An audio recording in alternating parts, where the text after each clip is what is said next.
Baik, saya buka. Bismillahirrahmanirrahim. Assalamualaikum warahmatullahi wabarakatuh.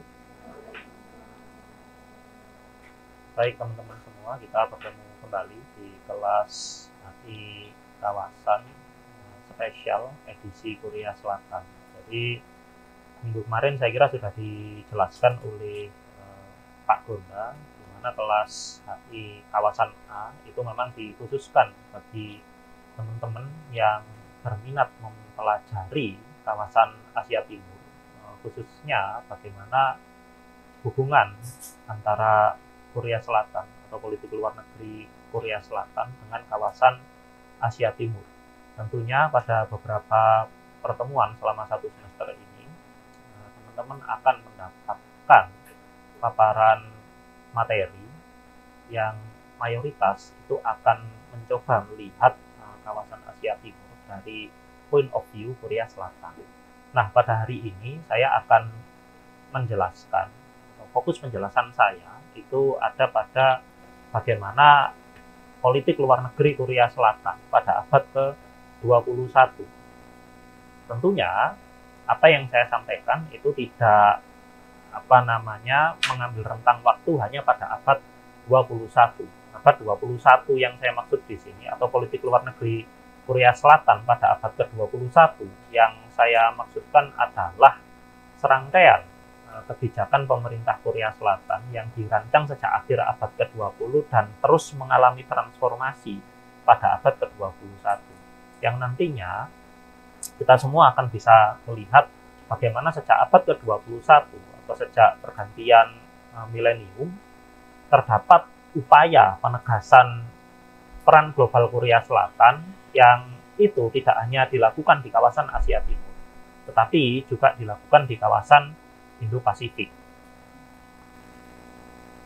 Baik, selain membahas mengenai politik luar negeri, pada pertemuan ini saya juga akan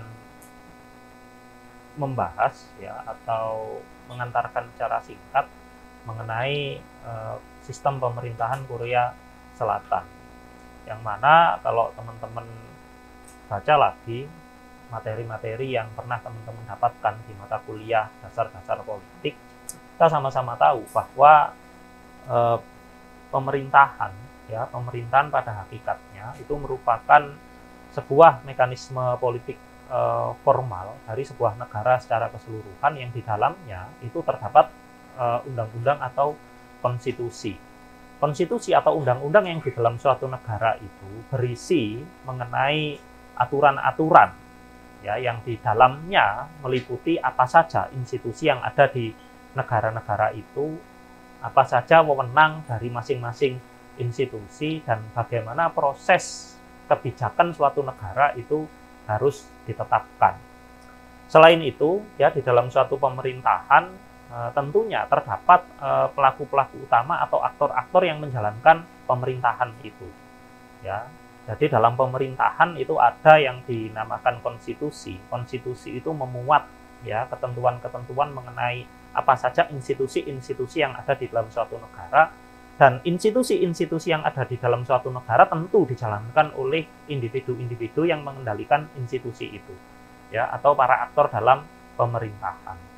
Nah, karena itulah untuk memahami bagaimana mekanisme dalam pemerintahan itu bekerja, maka penting untuk kita ketahui terlebih dahulu proses bagaimana pemerintahan itu muncul. Artinya, untuk mempelajari politik dan pemerintahan suatu negara, penting bagi kita untuk secara singkat atau terlebih dahulu mengetahui bagaimana awal mula keberadaan negara itu. Karena sistem pemerintahan di negara-negara modern saat ini tentu tidak bisa dilepaskan dari sejarah negara yang bersangkutan. Nah, begitupun dalam konteks Korea Selatan, yang dalam sejarah panjangnya, yang barangkali teman-teman yang sudah mempelajari terlebih dahulu, di mana kita sama-sama tahu seringkali negara tersebut mengalami perubahan bentuk pemerintahan yang pada gilirannya itu berpengaruh pada politik luar negeri. Baik, barangkali minggu kemarin sudah disampaikan oleh Pak Gonda mengenai gambaran umum sejarah Korea. Di sini saya hanya ingin mereview kembali bagaimana sih awal mula keberadaan Korea itu, ya kalau teman-teman dengar istilah Korea, ya satu hal yang teman-teman yang terlintas di benak teman-teman, ya kalau waktu rebahan ya biasanya K-pop gitu, ya atau kalau berbicara mengenai Korea barangkali untuk mahasiswa HI yang terlintas adalah Korea itu ada dua negara di situ, yaitu Korea Utara dan juga Korea Selatan.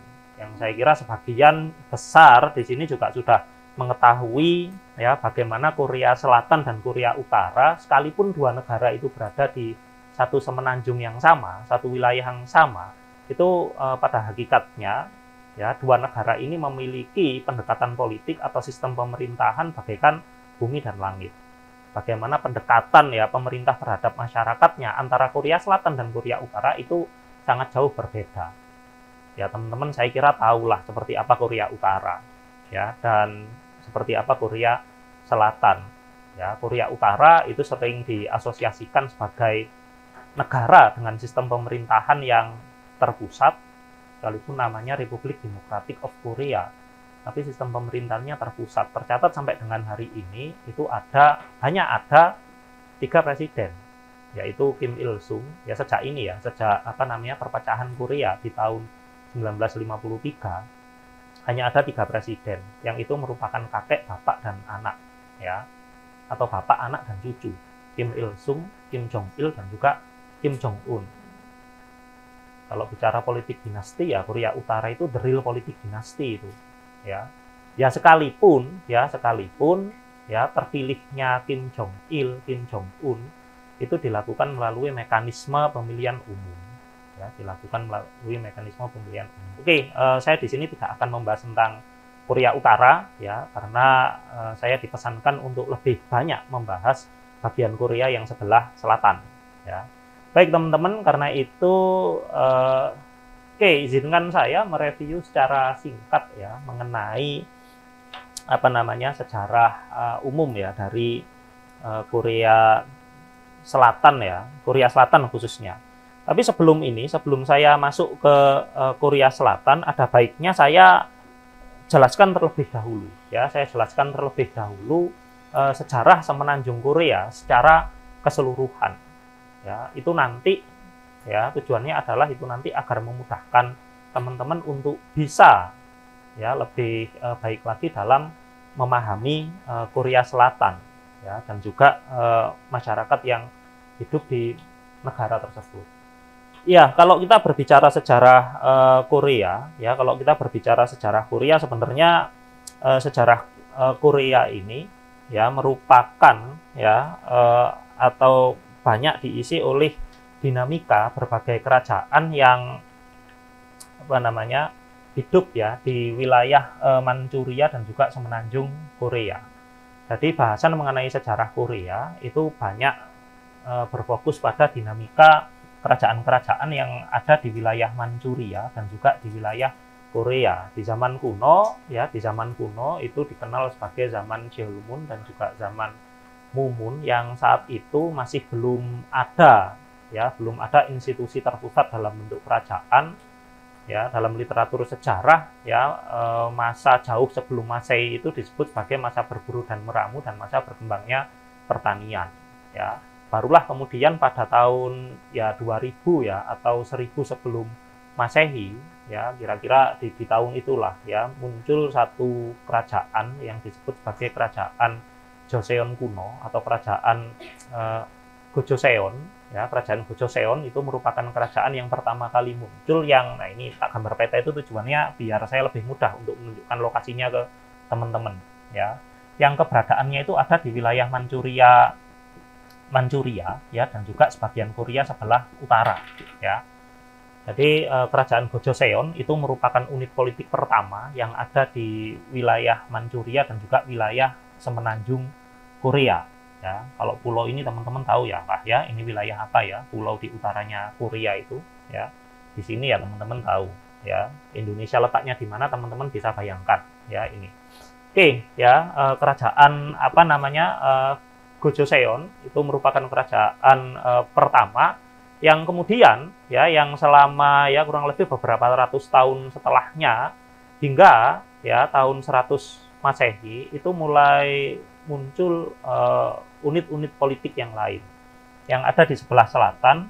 Ya, sebelah selatan ini kemudian dikuasai oleh konfederasi Jin. Ya, konfederasi Jin ini adalah sekumpulan kerajaan-kerajaan kecil ya yang ada di wilayah selatan, di wilayah semenanjung.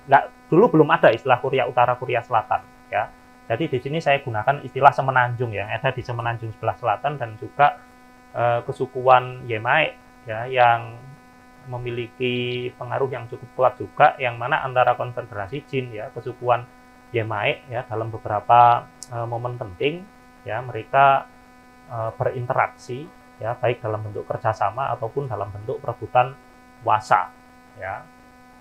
Oke, kemudian kerajaan Gojoseon ini ya, kerajaan Gojoseon ini singkat cerita di tahun 100 sebelum Masehi ya, di tahun 100 sebelum Masehi kerajaan Gojoseon ini ditaklukkan oleh dinasti Han ya, ditaklukkan oleh dinasti Han. Dinasti Han ini merupakan salah satu dinasti yang berkuasa cukup lama ya di Cina ya, yang itu tentu juga menjadi bagian dari sejarah kekaisaran China ya. Sementara takluknya kerajaan Gojoseon ini kemudian membuat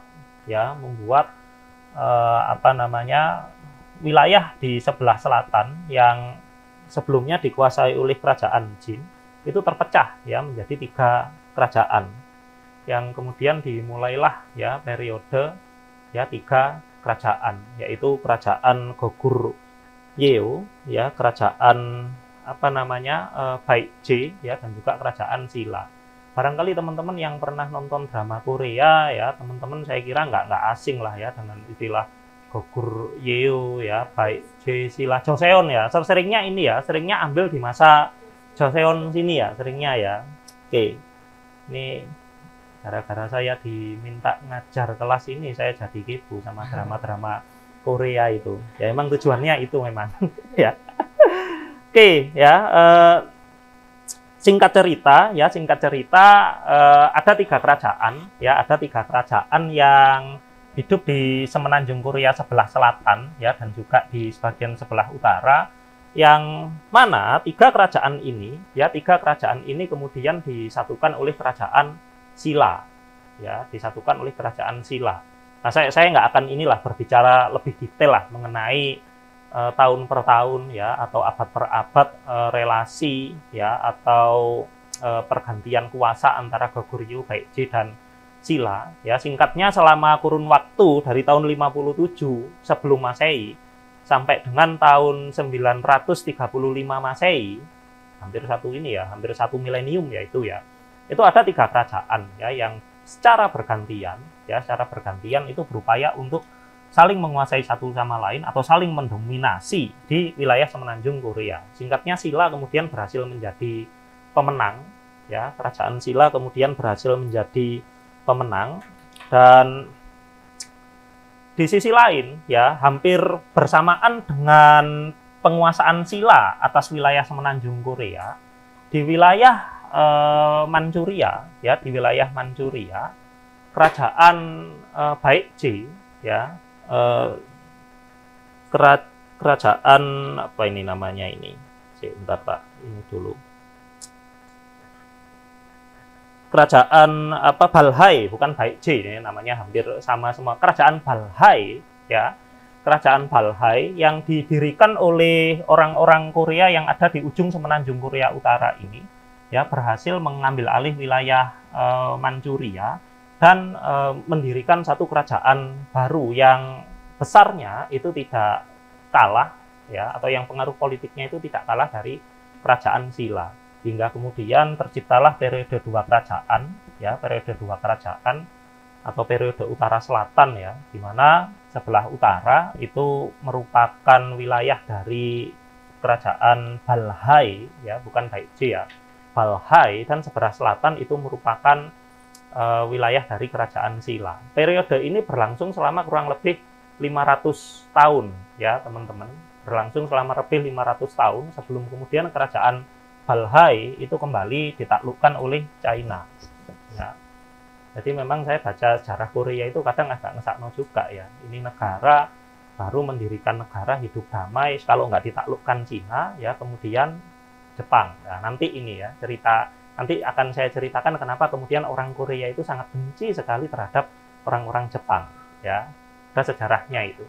Oke ya, Cina ini menaklukkan kerajaan Balhae ya, yang pada akhirnya membuat kerajaan Silla ya itu menjadi ya satu-satunya kerajaan yang berkuasa di semenanjung Korea, dan kerajaan Silla ini pada gilirannya juga mengalami perpecahan ya, karena ya tidak hanya adanya invasi dari dinasti Cina yang menaklukkan kerajaan Balhae ya, mau nggak mau kerajaan Silla itu juga harus berupaya melakukan perlawanan terhadap invasi Cina, yang kemudian kerajaan Silla ini terpecah jadi 3, yaitu Goryeo, Joseon, dan juga Kaisaran Korea. Pecah jadi 3 ya, kerajaan Silla itu. Kerajaan Silla pecah jadi 3. Nama kerajaannya saya lupa apa aja, yang intinya 3 kerajaan ini selama kurang lebih 500 tahun itu saling berperang satu sama lain ya. Ini dari tahun berapa ya, 400 sampai 935 ya, ini terpecah jadi 3 lagi ini ya, sebelum kemudian dipersatukan oleh ini kerajaan Goryeo ya. Kerajaan Goryeo itu awalnya ada di wilayah sebelah sini, yang kemudian menaklukkan kerajaan Silla ini pecah jadi 3 ya. Pecah jadi 3 ini, Goryeo menguasai semenanjung Korea, dan kerajaan Goryeo inilah yang kemudian menjadi atau sering disebut sebagai cikal bakal ya dari sejarah Korea. Istilah Korea itu kan berasal dari Goryeo itu sebenarnya ya, Goryeo atau Korea. Nah, Goryeo berkuasa sampai zaman Majapahit ya kalau di Indonesia ya, digantikan oleh Joseon ya. Ini banyak dinamika lah tentunya, kalau mau ya silakan tonton filmnya atau silakan kalian pelajari sendiri ya. Oke, singkatnya selama tahun 918 sampai 1910 ya, sampai dengan abad ke-20 Korea Selatan itu mengalami periode dinasti ya. Jadi bukan Korea Selatan, Korea ya, semenanjung Korea ini diperintah oleh 3 dinasti yang berbeda ya, sebenarnya 2 sih, Goryeo dan juga Joseon ya. Kekaisaran Korea itu kan sebenarnya hanya merupakan kelanjutan dari Joseon, di mana raja terakhir atau kaisar terakhir Joseon itu mengubah sistem pemerintahan dan juga membuat ya nama baru ya, dari yang sebelumnya kerajaan Joseon menjadi kekaisaran Korea. Nah, baru kemudian masa kegelapan dimulai ya. Masa kegelapan semenanjung Korea dimulai. Jepang melakukan pendudukan terhadap semenanjung Korea dari tahun 1910 sampai 1945, dan pendudukan Jepang terhadap Korea membuat pemerintahan Korea itu mengungsi ke China dan melakukan perlawanan terhadap Jepang, sampai kemudian Jepang mengalami kekalahan dalam Perang Dunia Kedua. Nah, kekalahan Jepang dalam Perang Dunia Kedua ini secara tidak langsung berdampak pada terpecahnya ya 2 Korea. Nah, setelah selesai Perang Dunia Kedua, di Eropa sana sekutu itu mengadakan beberapa perjanjian. Di sebelah timur, di Korea ya, sekutu itu juga mengadakan perjanjian juga. Salah satunya adalah di bulan Desember 45 itu ada konferensi Moskow, yang mana konferensi ini bertujuan untuk mengelola semenanjung Korea, bertujuan bagaimana pasca Perang Dunia Kedua sekutu itu mengelola semenanjung Korea. Uni Soviet itu mendapatkan bagian sebelah utara, sementara Amerika Serikat itu mendapatkan bagian sebelah selatan. Nah, persoalannya kemudian adalah ketika pecah Perang Dingin antara Amerika Serikat dan juga Uni Soviet, tindak lanjut dari pengelolaan ya dua Korea ini mandek, hingga akhirnya Soviet ya dengan pengaruh komunisnya itu menyponsori militer Korea Utara, yang kemudian di tahun 1950 militer Korea Utara itu melakukan serangan ke Korea Selatan, dibalas juga oleh Korea Selatan, dan itu berlangsung selama 3 tahun, yang mana periode di tahun 1950 sampai 1953 itu sering kita sebut sebagai periode Perang Korea. Nah, Perang Korea ini saya juga baru cek datanya juga. Ini merupakan ternyata ini salah satu perang berdarah ya, yang jumlah korbannya itu lebih besar dari Perang Vietnam. Ya, lebih besar dari Perang Vietnam, atau ini merupakan peperangan antar negara ya, atau sebagian menyebut perang saudara yang memakan jumlah korban paling besar sejak ya pecahnya Perang Dunia Kedua. Nah, Perang Korea ini kemudian diakhiri oleh perjanjian gencatan senjata antara Korea Utara dan Korea Selatan pada tahun 1953.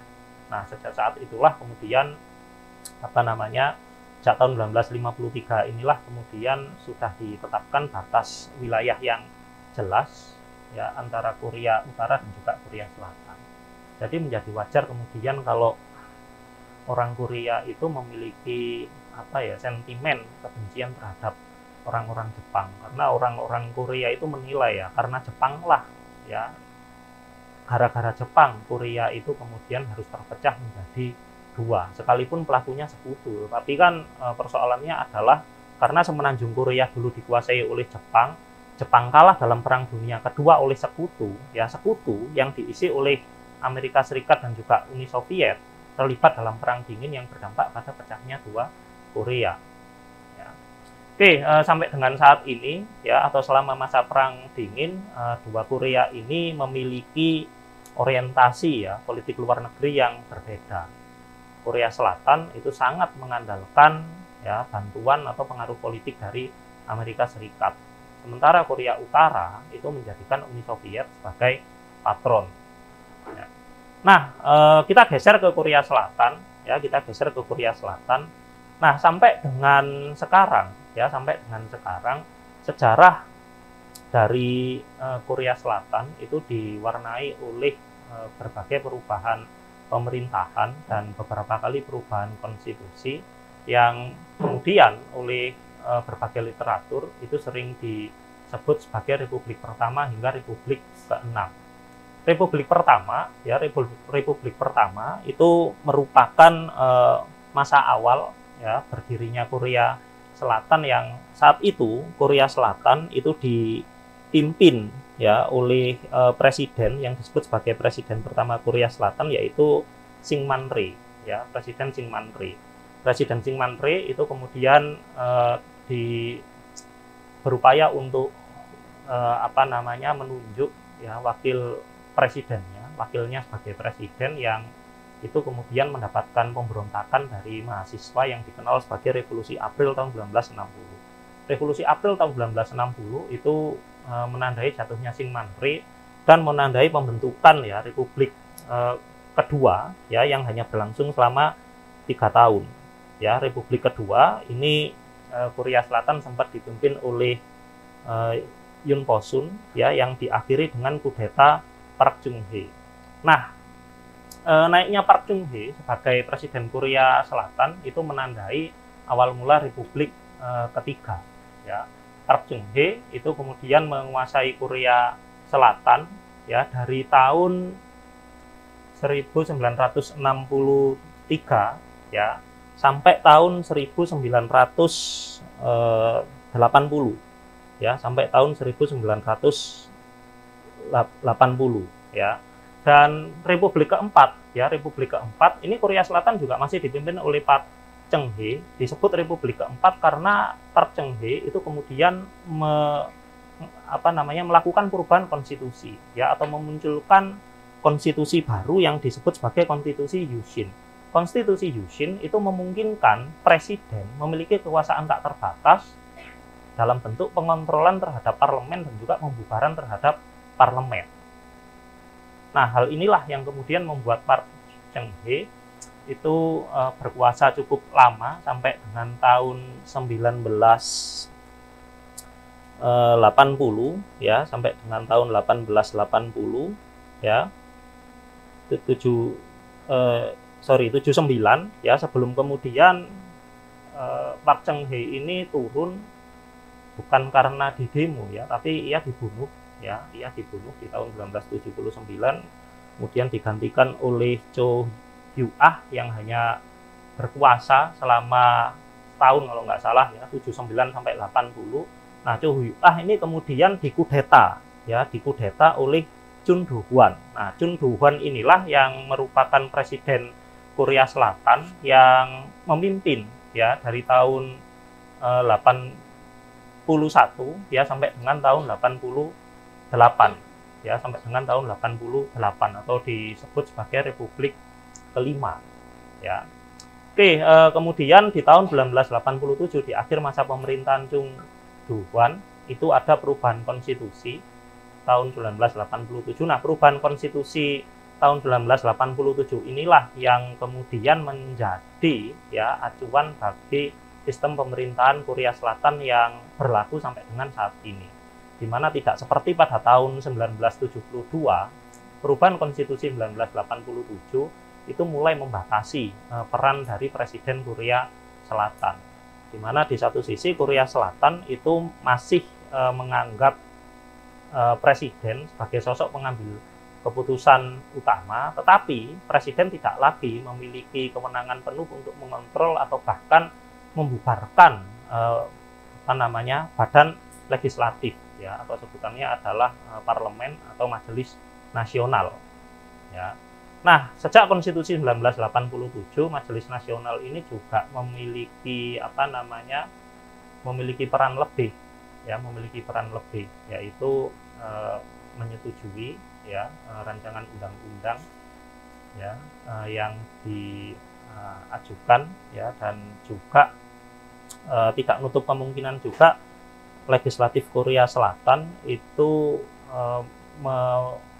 melakukan pemakzulan terhadap presiden jika presiden itu dinilai melakukan pelanggaran-pelanggaran hukum. Nah, dalam sejarah Korea Selatan ya, dalam sejarah Korea Selatan hanya ada sekali pemakzulan presiden yang itu berlangsung di tahun 2017 lalu ya, di mana saat itu Presiden Park Geun-hye ya, presiden cewek pertama itu ya, Park Geun-hye itu terjerat kasus hukum yang membuat ia dimakzulkan dan kemudian digantikan oleh Moon Jae-in ya. Moon Jae-in ini berkuasa sampai tahun 2022 sebelum kemudian digantikan oleh Presiden Yoon ya, yang terpilih di 2 tahun yang lalu dan berkuasa sampai dengan hari ini ya. Berkuasa kalau menurut konstitusi itu nanti di tahun 2027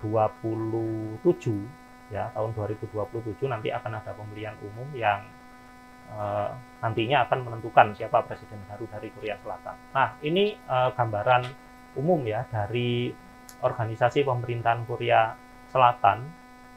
Ada 3 badan ya, yaitu badan eksekutif ya, legislatif dan juga ya yudikatif.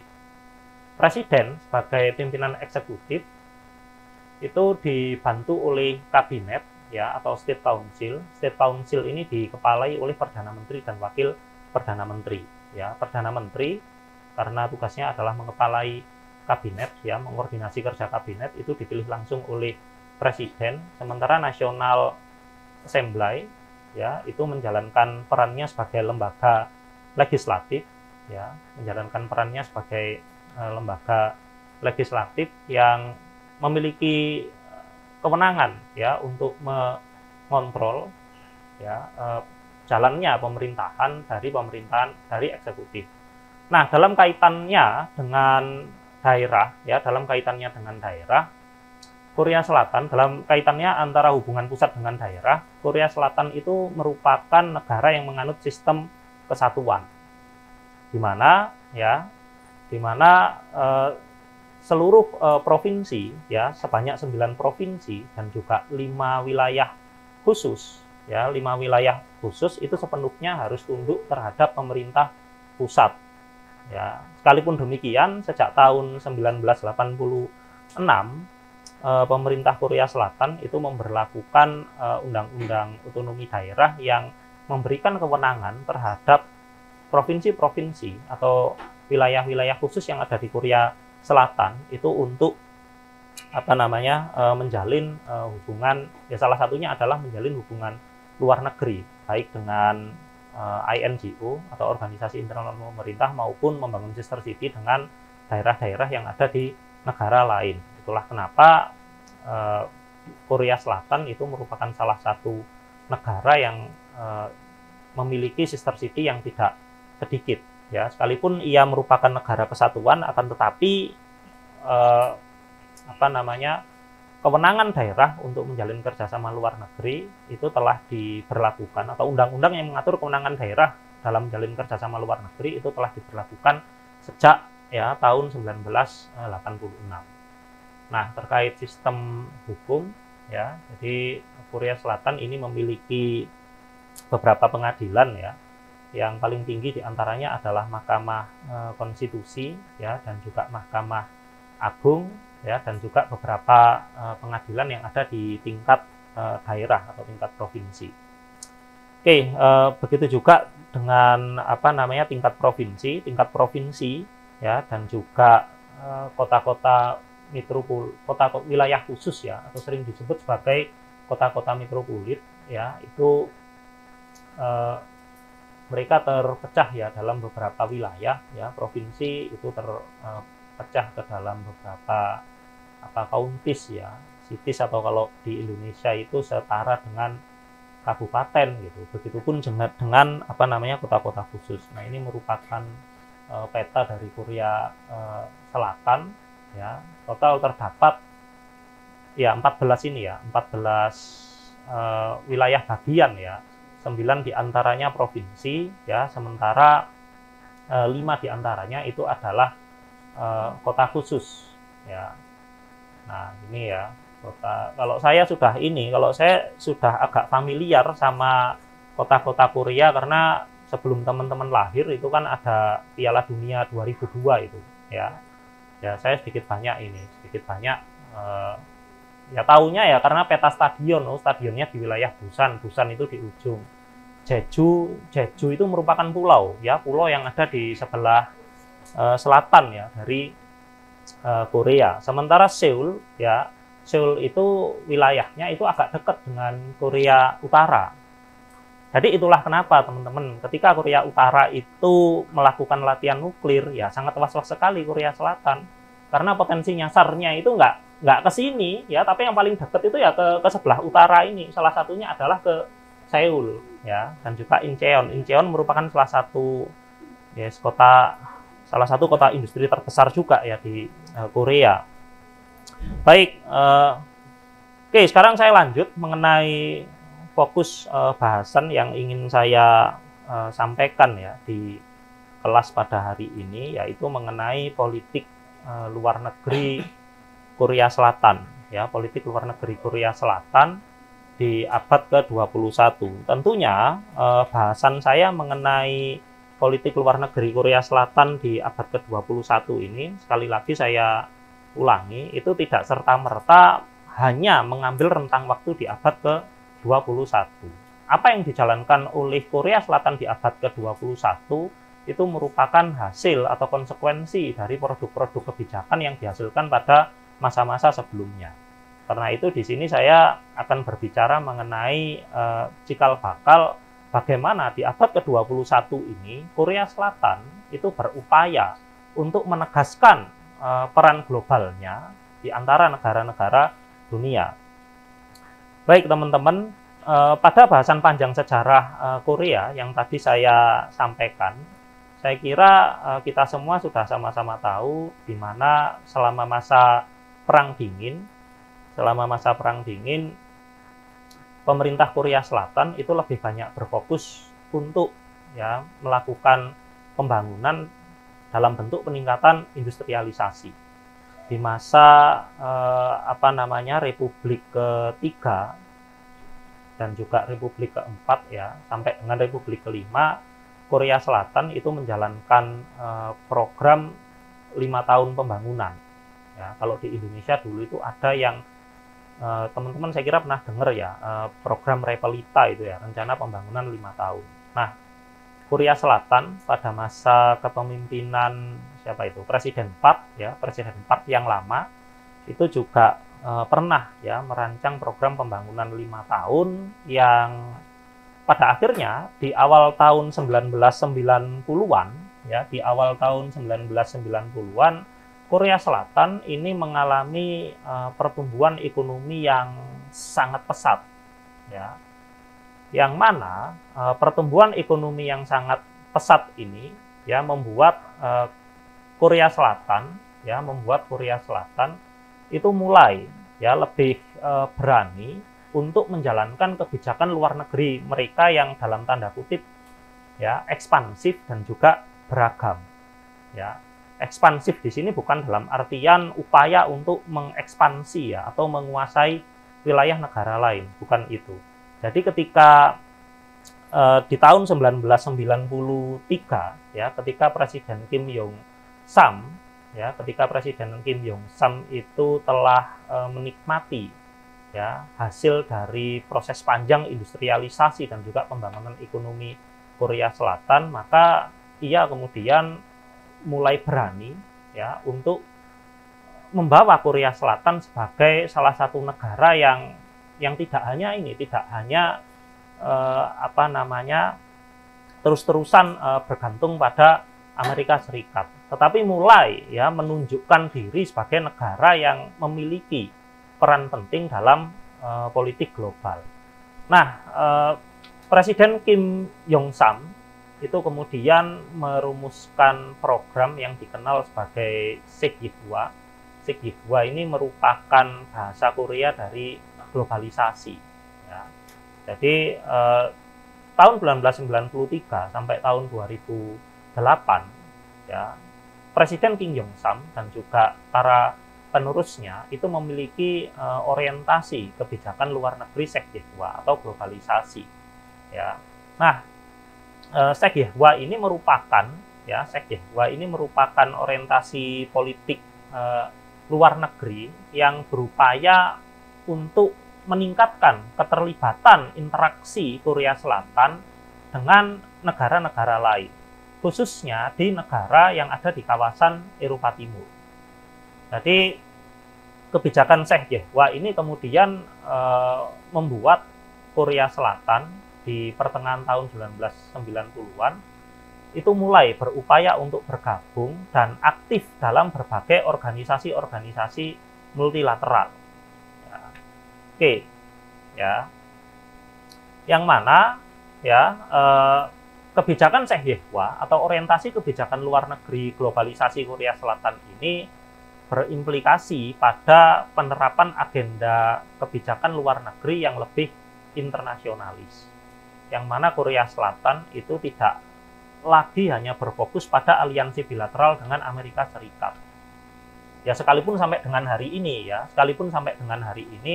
Korea Selatan itu masih terus ya berupaya untuk mempertahankan bahkan memperkuat aliansi bilateral mereka dengan Amerika Serikat. Tetapi sejak dilangsungkannya kebijakan Sekihwa, Korea Selatan ya, kebijakan luar negeri Korea Selatan itu juga ingin berfokus untuk ya membangun ya kerjasama dengan negara-negara lain yang ada di kawasan Asia Timur.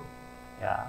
Nah, kebijakan Sekihwa ini atau implementasi dari kebijakan atau orientasi politik luar negeri Sekihwa ini tampak dari bergabungnya Korea Selatan dengan lembaga-lembaga regional ya pasca Perang Dingin seperti APEC ya dan juga ASEAN. Ya, selain itu, Korea Selatan itu juga berhasil memperoleh keanggotaan dalam OECD di tahun 1996. Jadi jika pada masa-masa sebelumnya pemerintah Korea Selatan itu hanya berfokus pada peningkatan ya hubungan bilateral dengan Amerika Serikat, maka sejak kepemimpinan Kim Yong Sam dengan kebijakan Sehyeohwahnya, Korea Selatan itu berupaya untuk seaktif mungkin merangkul dan juga terlibat kerjasama dengan negara-negara yang ada di kawasan Asia Timur, bahkan di kawasan Asia Tenggara. Ya. Baik. Ya. Nah, seperti halnya negara-negara Asia yang lain, termasuk Indonesia, Korea Selatan itu juga sempat ya mengalami masalah ketika di tahun 97-98 itu terjadi krisis moneter ya atau krisis keuangan Asia yang menuntut pemerintah Korea Selatan untuk melakukan penghematan fiskal ya, yang mana salah satu tantangan yang kemudian harus dihadapi oleh Korea Selatan adalah apakah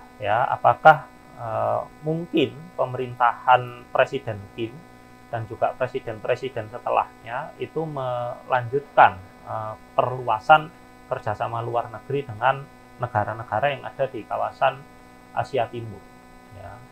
Nah, ternyata tantangan tersebut ya dijawab dengan baik ya oleh Presiden Kim Dae-jung ya dan juga Presiden Roh ya, yang alih-alih menghentikan ya atau mempending kerjasama dengan negara-negara Asia Timur ya dan juga Asia Tenggara, dua presiden ini justru ya terus memperkuat kerjasama dengan di kawasan Asia Timur ini melalui pembentukan East Asian Vision Group ya pada konferensi tingkat tinggi ASEAN Plus 3 yang kedua.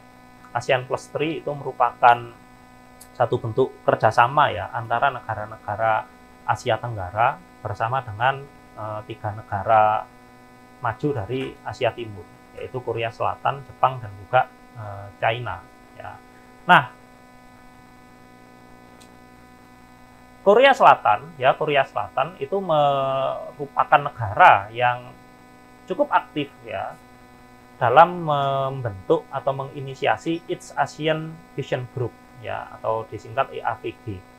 Nah, EAVG ini merupakan suatu badan yang di dalamnya terdiri dari para intelektual ya, para akademisi ya yang bertugas ya menyusun visi jangka menengah ya hingga visi jangka panjang kerjasama di Asia Timur. Jadi dengan memanfaatkan momentum KTT ASEAN Plus 3 yang kedua, Korea Selatan itu menginisiasi EAVG, yang mana EAVG ini bukan hanya sebatas lembaga formal yang diisi oleh representasi dari pemerintah. Tetapi EAVG ini memfasilitasi para intelektual, memfasilitasi para akademisi ya untuk ya menyusun ya seperti apa prospek ya atau visi jangka menengah hingga jangka panjang kerjasama ya yang melibatkan Korea Selatan baik di kawasan Asia Timur maupun dengan negara-negara di Asia Tenggara. Nah, lingkup bidang yang dikerjasamakan itu bukan hanya sebatas di bidang politik dan ekonomi ya, tetapi juga di bidang lingkungan hingga sosial budaya. Nah, bisa saya katakan EAVG ini merupakan komunitas epistemik ya, komunitas epistemik yang tidak jarang ya gagasan-gagasannya itu diadopsi dan turut menentukan langkah-langkah kerja dari pemerintah Korea Selatan. Ya. Oke, ya sejak dibentuknya EAVG ini, kerjasama antar negara-negara di Asia Timur ya itu tidak lagi ya hanya melibatkan pertemuan setingkat ya Menteri Keuangan ya atau Menteri Luar Negeri, tetapi juga melibatkan menteri-menteri lain ya pada bidang-bidang yang spesifik ya pada bidang-bidang tertentu. Sederhananya pertemuan antar negara-negara Asia Timur itu tidak lagi hanya berupa pertemuan antar perdana menteri ya atau presiden, tetapi juga melibatkan berbagai menteri-menteri yang lain ya, yang mana pertemuan-pertemuan tersebut ya beserta bahasan-bahasan apa saja yang mesti dibahas ya, mesti dikaji dan juga disepakati, itu tentu didasari oleh rekomendasi atau masukan dari EAVG ya, yang mana EAVG ini merupakan grup ya yang diinisiasi oleh pemerintah Korea Selatan pada KTT ASEAN, KTT ASEAN Plus 3 yang kedua. Nah, bisa saya katakan ini merupakan puncak ya, salah satu puncak dari implementasi kebijakan Sheikh Yahya yang dirumuskan sejak tahun 1993 oleh Presiden Kim. Ya, oke, di mana dalam kebijakan Sheikh Yahya ini pada praktiknya Korea Selatan nggak cuma gabung, gabung tercatat sebagai member, tapi ia juga cukup aktif, ya, untuk ya memperkuat ya kerjasama dan juga mengkonkretkan kerjasama antara Korea Selatan dengan negara-negara di kawasan Asia Timur dan juga Asia Tenggara. Ya. Nah, term Asia Timur ya bagi Korea Selatan itu tidak secara kaku. Istilah Asia Timur bagi Korea Selatan itu tidak hanya secara kaku merujuk pada negara Jepang ya, China ya atau Taiwan, tetapi juga meluas ya, termasuk ya keterlibatan negara-negara Asia Tenggara. Baik, kemudian Presiden Roh Moo-hyun di tahun 2008 itu digantikan oleh Presiden Lee ya, Lee Myung-bak ya, yang mana Lee Myung-bak ini melanjutkan kebijakan Sheikh Yahya-nya Presiden Kim ya dalam bentuk ya inisiatif global Korea ya. Jadi ia kemudian semakin memperkuat peran Korea dalam kebijakan luar negeri yang tidak lagi hanya berfokus di tataran regional.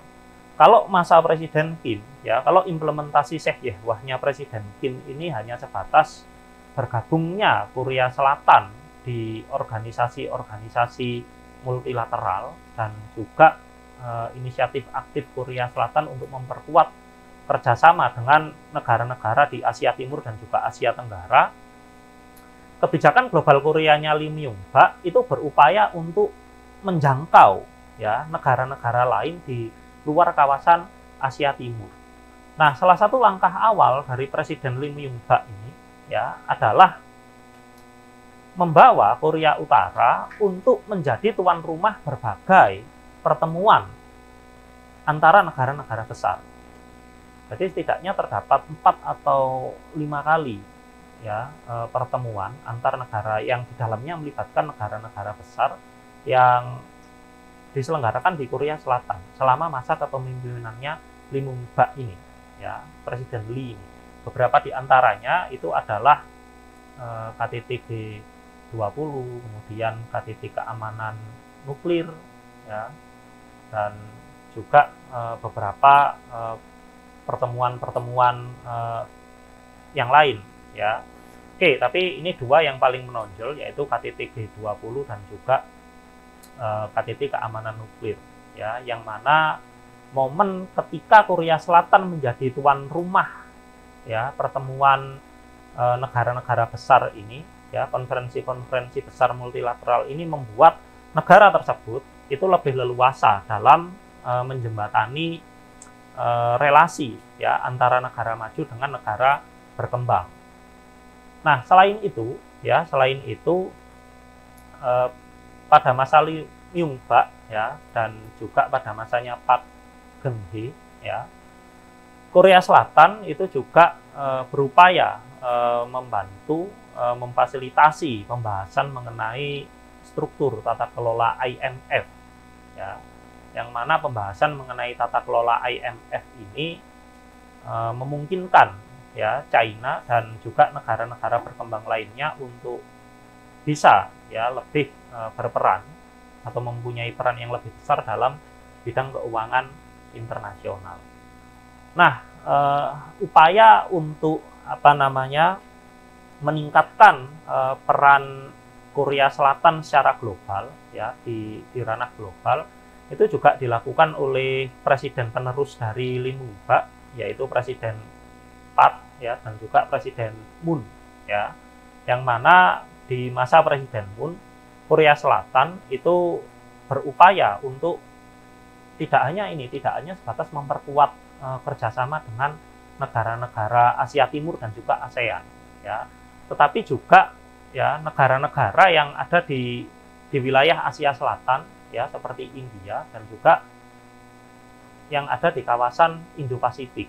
Nah, di sini kemudian Presiden Moon Jae-in ini mulai berupaya untuk menyentuh ya kawasan Indo-Pasifik. Polanya itu sama seperti Sekjehwa ya di masanya Moon Jae-in ini. Bedanya kalau Sekjehwa itu fokusnya itu ada di Asia Timur, fokusnya adalah keterlibatan dan juga peningkatan peran aktif di Asia Timur dan Asia Tenggara. Nah, Presiden Moon Jae-in itu berupaya untuk memperkuat ya dan juga membawa Korea Selatan untuk bisa terlibat ya lebih aktif ya dalam kerjasama dengan negara-negara yang ada di kawasan Indo-Pasifik. Tahukah teman-teman apa itu kawasan Indo-Pasifik? Ya, kawasan Indo-Pasifik ya. Jadi istilah ya Indo-Pasifik ini sebenarnya merupakan istilah yang dimunculkan oleh Amerika Serikat ya, ya yang cakupannya itu meliputi Samudra Hindia ya dan juga Samudra Pasifik.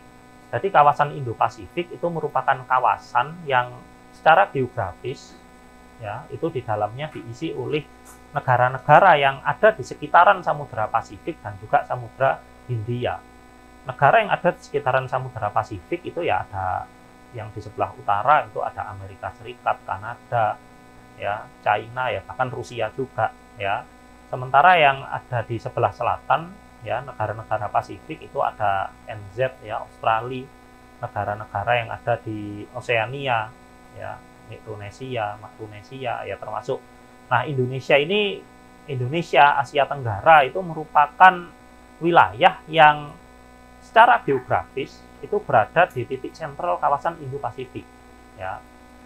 Negara kita ini ada di titik sentral kawasan Indo-Pasifik ya, mengingat di sebelah barat ya kita berbatasan langsung ya, atau kita langsung berhadapan dengan Samudra Hindia ya. Sementara di sebelah timur ya atau sebelah tenggara itu kita langsung berhadapan dengan Samudra Pasifik ya, termasuk India ya, kemudian beberapa negara Afrika ya itu juga masuk dalam wilayah Indo-Pasifik. Nah, jadi teman-teman bisa membayangkan seperti apa luasnya kawasan Indo-Pasifik ini. Nah, tidak seperti masanya Presiden Kim ya, Presiden Moon ini ya berupaya untuk mengawali peran aktif Korea dalam ya kerjasama dengan negara-negara yang ada di kawasan Indo-Pasifik. Ya. Baik, kemudian kita lanjut ke presiden saat ini, yaitu Presiden Yoon Suk Yeol ya, yang memperkenalkan kebijakan Global Pivotal States ya. Jadi ya sebenarnya secara substansi sebenarnya ada kesamaan ya, orientasi kebijakan Global Pivotal States ini atau disingkat GPS ini dengan Global Korea ya. Persamaannya adalah sama-sama berupaya untuk ya sama-sama berupaya untuk menjadikan Korea Utara sebagai negara yang memiliki peran aktif dalam politik global. Nah, bedanya adalah dalam Global Pivotal States, ya, dalam Global Pivotal States, Presiden Yoon Suk Yeol itu tidak hanya menginginkan Korea Selatan itu sebatas turut aktif dalam bekerja sama, dalam menginisiasi kerjasama, tetapi ia ingin menjadikan Korea Selatan sebagai salah satu negara pusat di kawasan Indo-Pasifik. Ia ingin menjadikan Korea Selatan itu sebagai salah satu negara penting di kawasan Indo-Pasifik.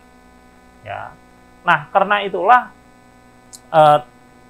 pada masa kepemimpinannya Yoon Suk Yeol itu secara gamblang pernah menyampaikan bahwa Korea Selatan dalam hal kebijakan luar negeri itu berupaya untuk meningkatkan peran aktifnya dalam menyelesaikan tantangan regional dan global di kawasan Indo-Pasifik. Sekali lagi, ia tidak hanya sebatas menjalin atau memperluas kerjasama dengan negara-negara di kawasan Indo-Pasifik, tetapi Presiden Yoon ini juga berupaya untuk turut serta dalam menyelesaikan tantangan regional dan global di kawasan Indo-Pasifik. Nah, ini menarik ini. Statement seperti ini, statement seperti ini umumnya sejak awal tahun 2010-an itu merupakan statement yang sering kali keluar dari pemerintah Amerika Serikat. Kalau Amerika Serikat yang berbicara seperti ini wajar, karena ia merupakan salah satu, bukan hanya salah satu, satu-satunya negara yang katakanlah memiliki kapabilitas yang paling gede di kawasan Indo-Pasifik. Selain itu, sejak berakhirnya Perang Dingin ini, Amerika Serikat itu juga berupaya mengidentifikasi dirinya sebagai polisi dunia, sebagai negara yang berupaya memastikan bahwa nilai-nilai demokrasi dan juga nilai-nilai hak asasi manusia itu benar-benar diterapkan di seluruh dunia. Oke, nah uniknya hal yang kurang lebih sama itu dilakukan oleh Korea Selatan pada masa Presiden Yoon. Nah, selanjutnya dalam GPS atau Global Pivotal States, dalam orientasi kebijakan luar negeri Global Pivotal States, Korea Selatan ini dalam rangka menyelesaikan tantangan regional dan global di kawasan Indo-Pasifik, Korea Selatan ini berusaha memainkan peran strategis yang lebih besar dengan menganut nilai dan prinsip-prinsip seperti kebebasan, demokrasi, HAM, supremasi hukum dalam mendukung tatanan internasional berbasis aturan. Selama 2 tahun terakhir ini, dalam berbagai pidato luar negerinya, Presiden Yoon ketika berbicara mengenai politik luar negeri Korea Selatan, ia seringkali mengeluarkan statement atau redactional statement di mana politik luar negeri Korea Selatan di kawasan Asia Pasifik itu berupaya untuk memastikan berjalannya prinsip-prinsip demokrasi, kebebasan, dan juga hak asasi manusia. Ketika berbicara mengenai kebijakan luar negeri Korea Selatan, selalu ada kata demokrasi, kebebasan, dan juga hak asasi manusia. Yang ini sekali lagi menegaskan bagaimana Korea Selatan itu tidak hanya ingin sebatas memperbanyak cakupan kerjasama, terlibat aktif dalam organisasi-organisasi regional. Dalam pandangan Presiden Yoon atau pemerintahan Presiden Yoon, sudah waktunya Korea Selatan itu next to another level. Sudah waktunya meningkatkan level keterlibatannya dalam politik luar negeri, level keaktifannya dalam politik luar negeri. Jadi kalau coba aja teman-teman ini searching satu persatu orientasi politik luar negeri Korea Selatan sejak masa Republik ke-6 ya, sejak masanya Republik ke-6, dimulai dari masanya Kim, ya, dari kebijakan Sek Yehwa yang sebatas menjadi anggota organisasi multilateral, kemudian memperkuat kerjasama di kawasan Asia Timur, ya, dilanjut dengan ASEAN, kemudian dilanjut dengan Indo-Pasifik. Nah, Presiden Yoon ini ya tidak ingin Korea Selatan hanya sebatas menjadi anggota, ya, atau mengambil inisiatif dalam organisasi-organisasi regional, tapi ia ingin membawa Korea Selatan memainkan peran yang lebih besar, yaitu memastikan ya agar prinsip-prinsip kebebasan, demokrasi, dan hak asasi manusia itu tetap dijalankan di kawasan Indo-Pasifik, ya, dan juga secara global demi ya terciptanya tatanan internasional yang berbasis aturan. Ya, karena itulah ya tidak seperti pemerintahan sebelumnya, teman-teman, yang cenderung menghindari minilateral dan koalisi yang berfokus pada isu pertahanan dan keamanan tradisional. Ya, Korea Selatan ya melalui kebijakan BTS-nya ini ya tidak malu-malu lagi untuk menjadi mitra keamanan. Ya, bahkan ketika negara tersebut itu dituntut untuk menjadi pengekspor senjata utama sebagai bagian dari upaya mendukung terciptanya tata internasional berbasis aturan. Karena itulah sejak masa Presiden Yoon, ya saya kira teman-teman pernah dengar ya aliansi trilateral itu antara Amerika Serikat, ya, Jepang, dan juga Korea Selatan. Ya, Korea Selatan juga menjadi salah satu negara pertama yang mengecam keras ya tindakan Rusia dalam melakukan invasi atau operasi militer khusus ke Ukraina. Ya, Korea Selatan itu tidak jarang ya dalam tanda kutip ya menjadi atau melakukan cosplay dengan menjadi Amerika Serikat, ya, dengan menjadi wasit ya terhadap penegakan prinsip-prinsip kebebasan, demokrasi, dan juga HAM. Jadi seperti halnya Amerika Serikat, sejak masa Presiden Yoon ini, ya Korea Selatan ini cukup dalam tanda kutip cerewet ya dalam menyoroti ya atau dalam mengomentari persoalan HAM, ya, persoalan pelanggaran demokrasi. Nah, termasuk dalam kasus Laut Cina Selatan, ya, silakan teman-teman searching. Tentu ada ya perbedaan pendekatan ya antara Presiden Yoon ya dengan presiden-presiden sebelumnya. Begitu juga ya dalam hubungannya dengan Korea Utara, ya. Nah, ini kalau bicara tentang politik luar negeri Korea Selatan, saya kira kurang afdol ya kalau tidak menyinggung ini ya relasinya dengan Korea Utara. Kalau pada masa-masa sebelumnya itu ada upaya ya untuk rekonsiliasi, ya, upaya melakukan perundingan ya seperti yang pernah dilakukan oleh Presiden Moon ya dengan Presiden Kim, ya. Masa pemerintahan Presiden Yoon, Korea Selatan itu tidak, ya, bukan berarti perundingan dengan Korea Utara itu sama sekali ditutup, enggak.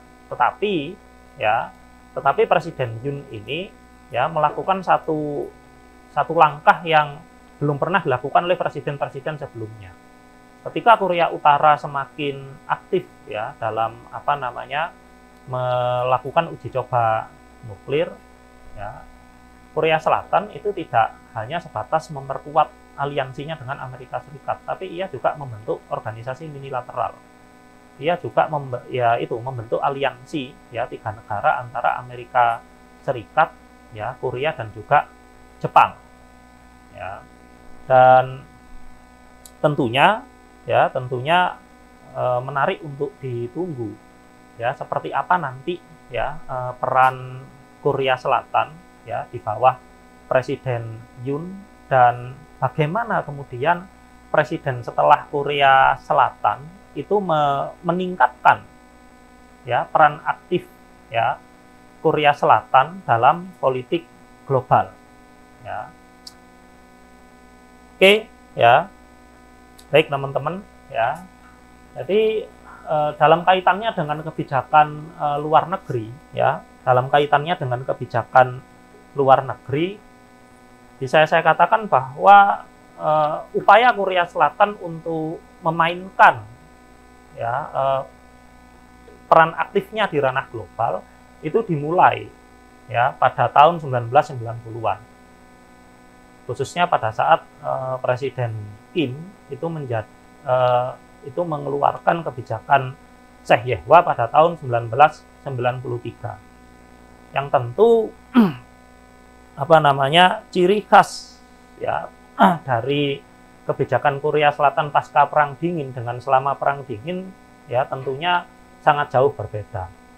Kalau selama Perang Dingin, ya, jika selama masa Perang Dingin Korea Selatan itu hanya berfokus pada penguatan, ya, dan juga peningkatan hubungan bilateralnya dengan Amerika Serikat, ya. Bisa saya katakan bahwa bersama dengan Jepang, Korea Selatan selama masa Perang Dingin, ya, itu merupakan salah satu negara yang berada di bawah payung keamanan Amerika Serikat, atau mendapatkan, dalam tanda kutip, mendapatkan jaminan keamanan dari Amerika Serikat, ya. Nah, di tahun 1990, ya, Presiden Kim itu berupaya untuk menjadikan Korea Selatan sebagai negara yang tidak hanya dikenal, ya, dengan, ya, hubungan bilateralnya dengan Amerika Serikat, ya, tapi ia juga berupaya untuk memperluas keterlibatan aktif Korea Selatan dengan berbagai organisasi multilateral secara bertahap, ya. Pada masanya Kim, Roh, dan juga Kim lagi, ya, itu Korea Selatan itu berupaya untuk meningkatkan keterlibatan aktifnya di organisasi regional dan negara-negara yang ada di kawasan Asia Timur dan Asia Tenggara. Kemudian, ya, pada masa Presiden Lee Myung-bak, ya, Korea Selatan itu berupaya untuk, ya, pinter juga strateginya Lee Myung-bak ini, ya, ia berupaya untuk sesering mungkin menjadikan Korea Selatan sebagai tuan rumah, ya, pertemuan-pertemuan tingkat dunia, ya, pertemuan-pertemuan multilateral tingkat tinggi, ya, seperti, ya, makanya ketika Indonesia menjadi tuan rumah KTT G20 kemarin, itu merupakan oleh rezim pemerintahan Jokowi, ya, itu bisa dikatakan sebagai salah satu langkah besar bagi Indonesia, ya. Nah, begitu juga dengan Korea Selatan pada masa pemerintahan Lee Myung-bak, ya, yang kemudian pada masanya Park Geun-hye, ya, dan juga Moon Jae-in, Korea Selatan itu berupaya untuk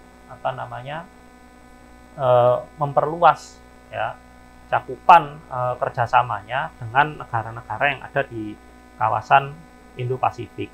Mulailah ada inisiasi, ya, kerjasama atau penguatan kerjasama dengan India, dengan Australia, dengan negara-negara yang ada di wilayah Oseania, bahkan dengan sebagian negara yang ada di kawasan Amerika Latin, ya, yang saat ini, ya, yang pada masanya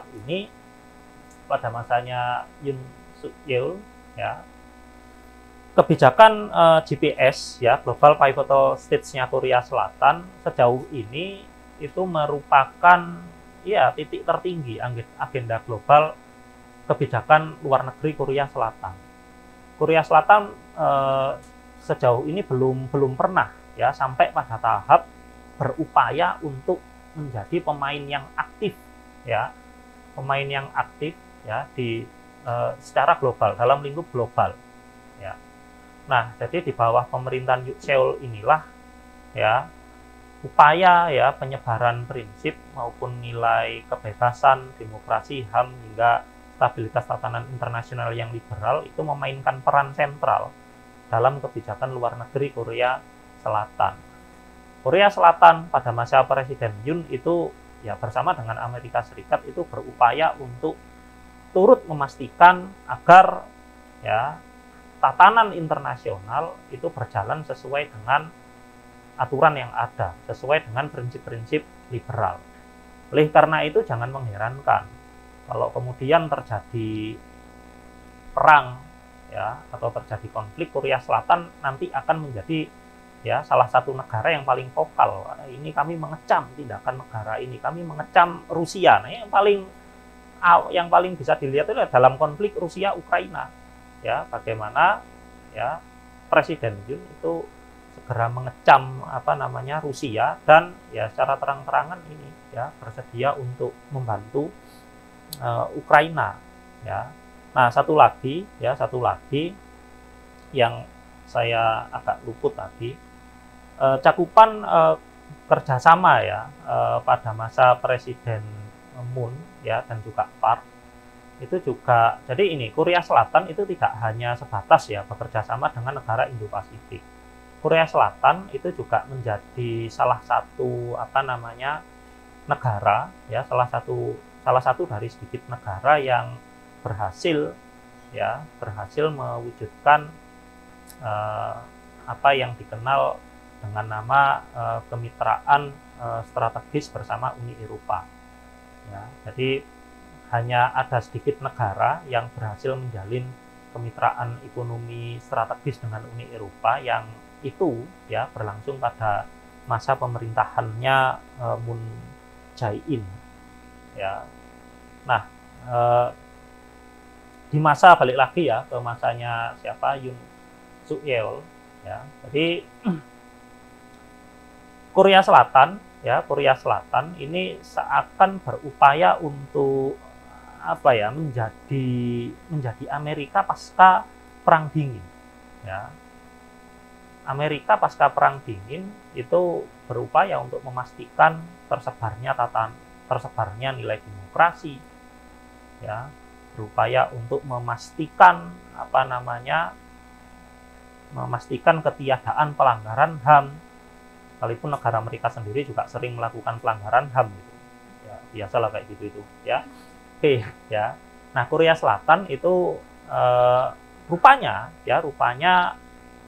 berupaya untuk menjejaki ya atau mengikuti apa yang pernah dilakukan oleh Amerika Serikat. Nah, ini juga menjadi suatu hal yang menarik. Di luar pertumbuhan ekonomi negara yang pesat ya dan meningkatnya soft power dalam bentuk K-pop dan K-drama ya, upaya pemerintah Yoon untuk menjadikan Korsel sebagai global pivotal state ini mau mewakili atau merepresentasikan peningkatan dan perubahan ya citra dalam kebijakan luar negeri Korea Selatan. Ya, bagaimana kemudian Presiden Yoon itu tidak hanya ingin orang-orang di luar Korea Selatan itu melihat Korea Selatan sebagai negara yang terkenal dengan K-pop dan K-dramanya. Ya, coba aja ini teman-teman cari jurnal atau ya survei kecil-kecilan aja lah ya, kalau ada kenalan di luar negeri tanya ya, Korea Selatan, apa hal pertama yang terlintas di benak Anda ketika mendengar nama Korea Selatan? Ya, pasti itu K-pop atau K-drama. Saya akui ya, ini merupakan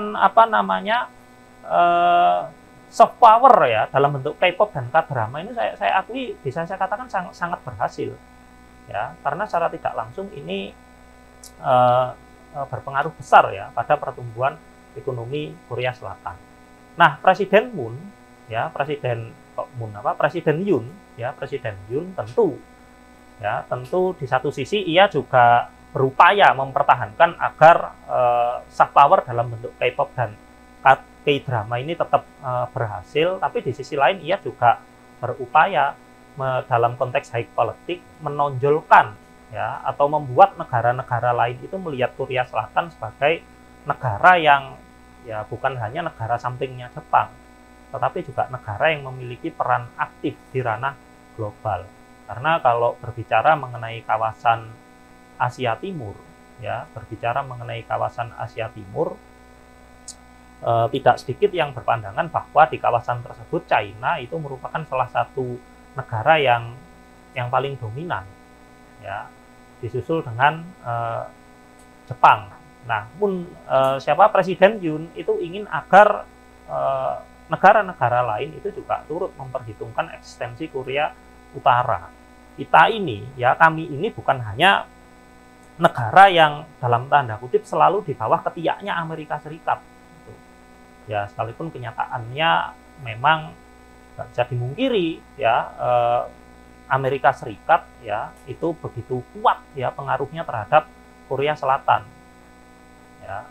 Nah, Presiden Yoon itu ingin agar, ya, Korea Selatan itu juga dilihat sebagai negara yang dalam tanda kutip independen dalam hal memainkan peran globalnya, ya, dalam politik dunia. Baik teman-teman, ya, kita ini aja, saya perbanyak sesi Q&A aja, karena apa namanya, sesuai pesanan dari panitia, ya, jangan terlalu apa namanya lama kalau menyampaikan materi, karena nanti akan jenuh. Yes, kita ini aja lah, Q&A aja lah, ya. Anda bertanya, Adi menjawab, gitu, ya. Oke, silakan. Jadi sekali lagi fokus bahasan saya di pertemuan ini itu terletak pada politik luar negeri Korea Selatan dan juga paparan singkat, ya, mengenai sejarah dan sistem pemerintahan. Ya, saya tidak berfokus pada soft power, ya, budaya, hukum, ya, yang mana nanti akan ada pengajar-pengajar lain yang lebih spesifik membahas, ya, hal-hal mengenai soft power, ya. Bahasan mengenai soft power Korea Selatan ini juga menjadi bahasan yang menarik, ya. Ya, tapi inilah, ya, barangkali minggu depan atau 2 minggu lagi, ya. Oke, silakan raise your hand if you want to ask me. Ya, memang ini, ya, memang sangat high politics, ya. Ini saya kira apa namanya, barangkali saya nggak tahu, barangkali bagi sebagian teman-teman ini merupakan sambil angkat tangan aja nggak apa-apa. Saya memang ngomong aja biar nggak krik-krik gitu, ya. Barangkali memang gini, kalau ketika teman-teman apa namanya bahas soal Korea, yang seringkali teman-teman dengar itu adalah yaitu efektivitas soft power, ya, pengaruh K-pop, pengaruh K-drama yang, ya, menarik sebenarnya untuk dikaji. Tapi memang saya lebih memilih untuk berfokus pada hal-hal yang sifatnya high politics, ya, atau bahasan mengenai politik luar negeri Korea Selatan secara umum. Tentunya teman-teman, ya, tentunya kebijakan Seh Ye-hwa ini, ya, kebijakan Seh Ye-hwa ini cakupannya juga, ya, bukan hanya dalam bentuk peningkatan keterlibatan, ya, atau keanggotaan Korea dalam organisasi internasional, ya, upaya untuk mendukung, ya, atau bagaimana pemerintah Korea Selatan memberikan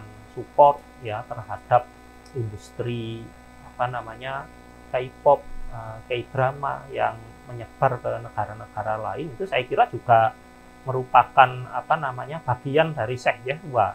Seh Ye-hwa itu kan kalau diartikan itu globalisasi, itu, ya, globalisasi, ya.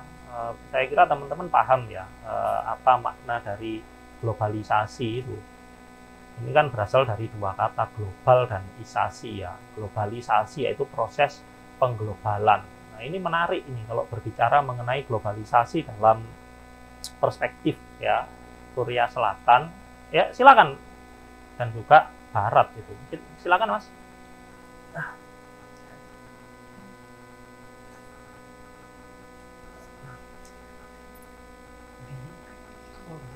Oke.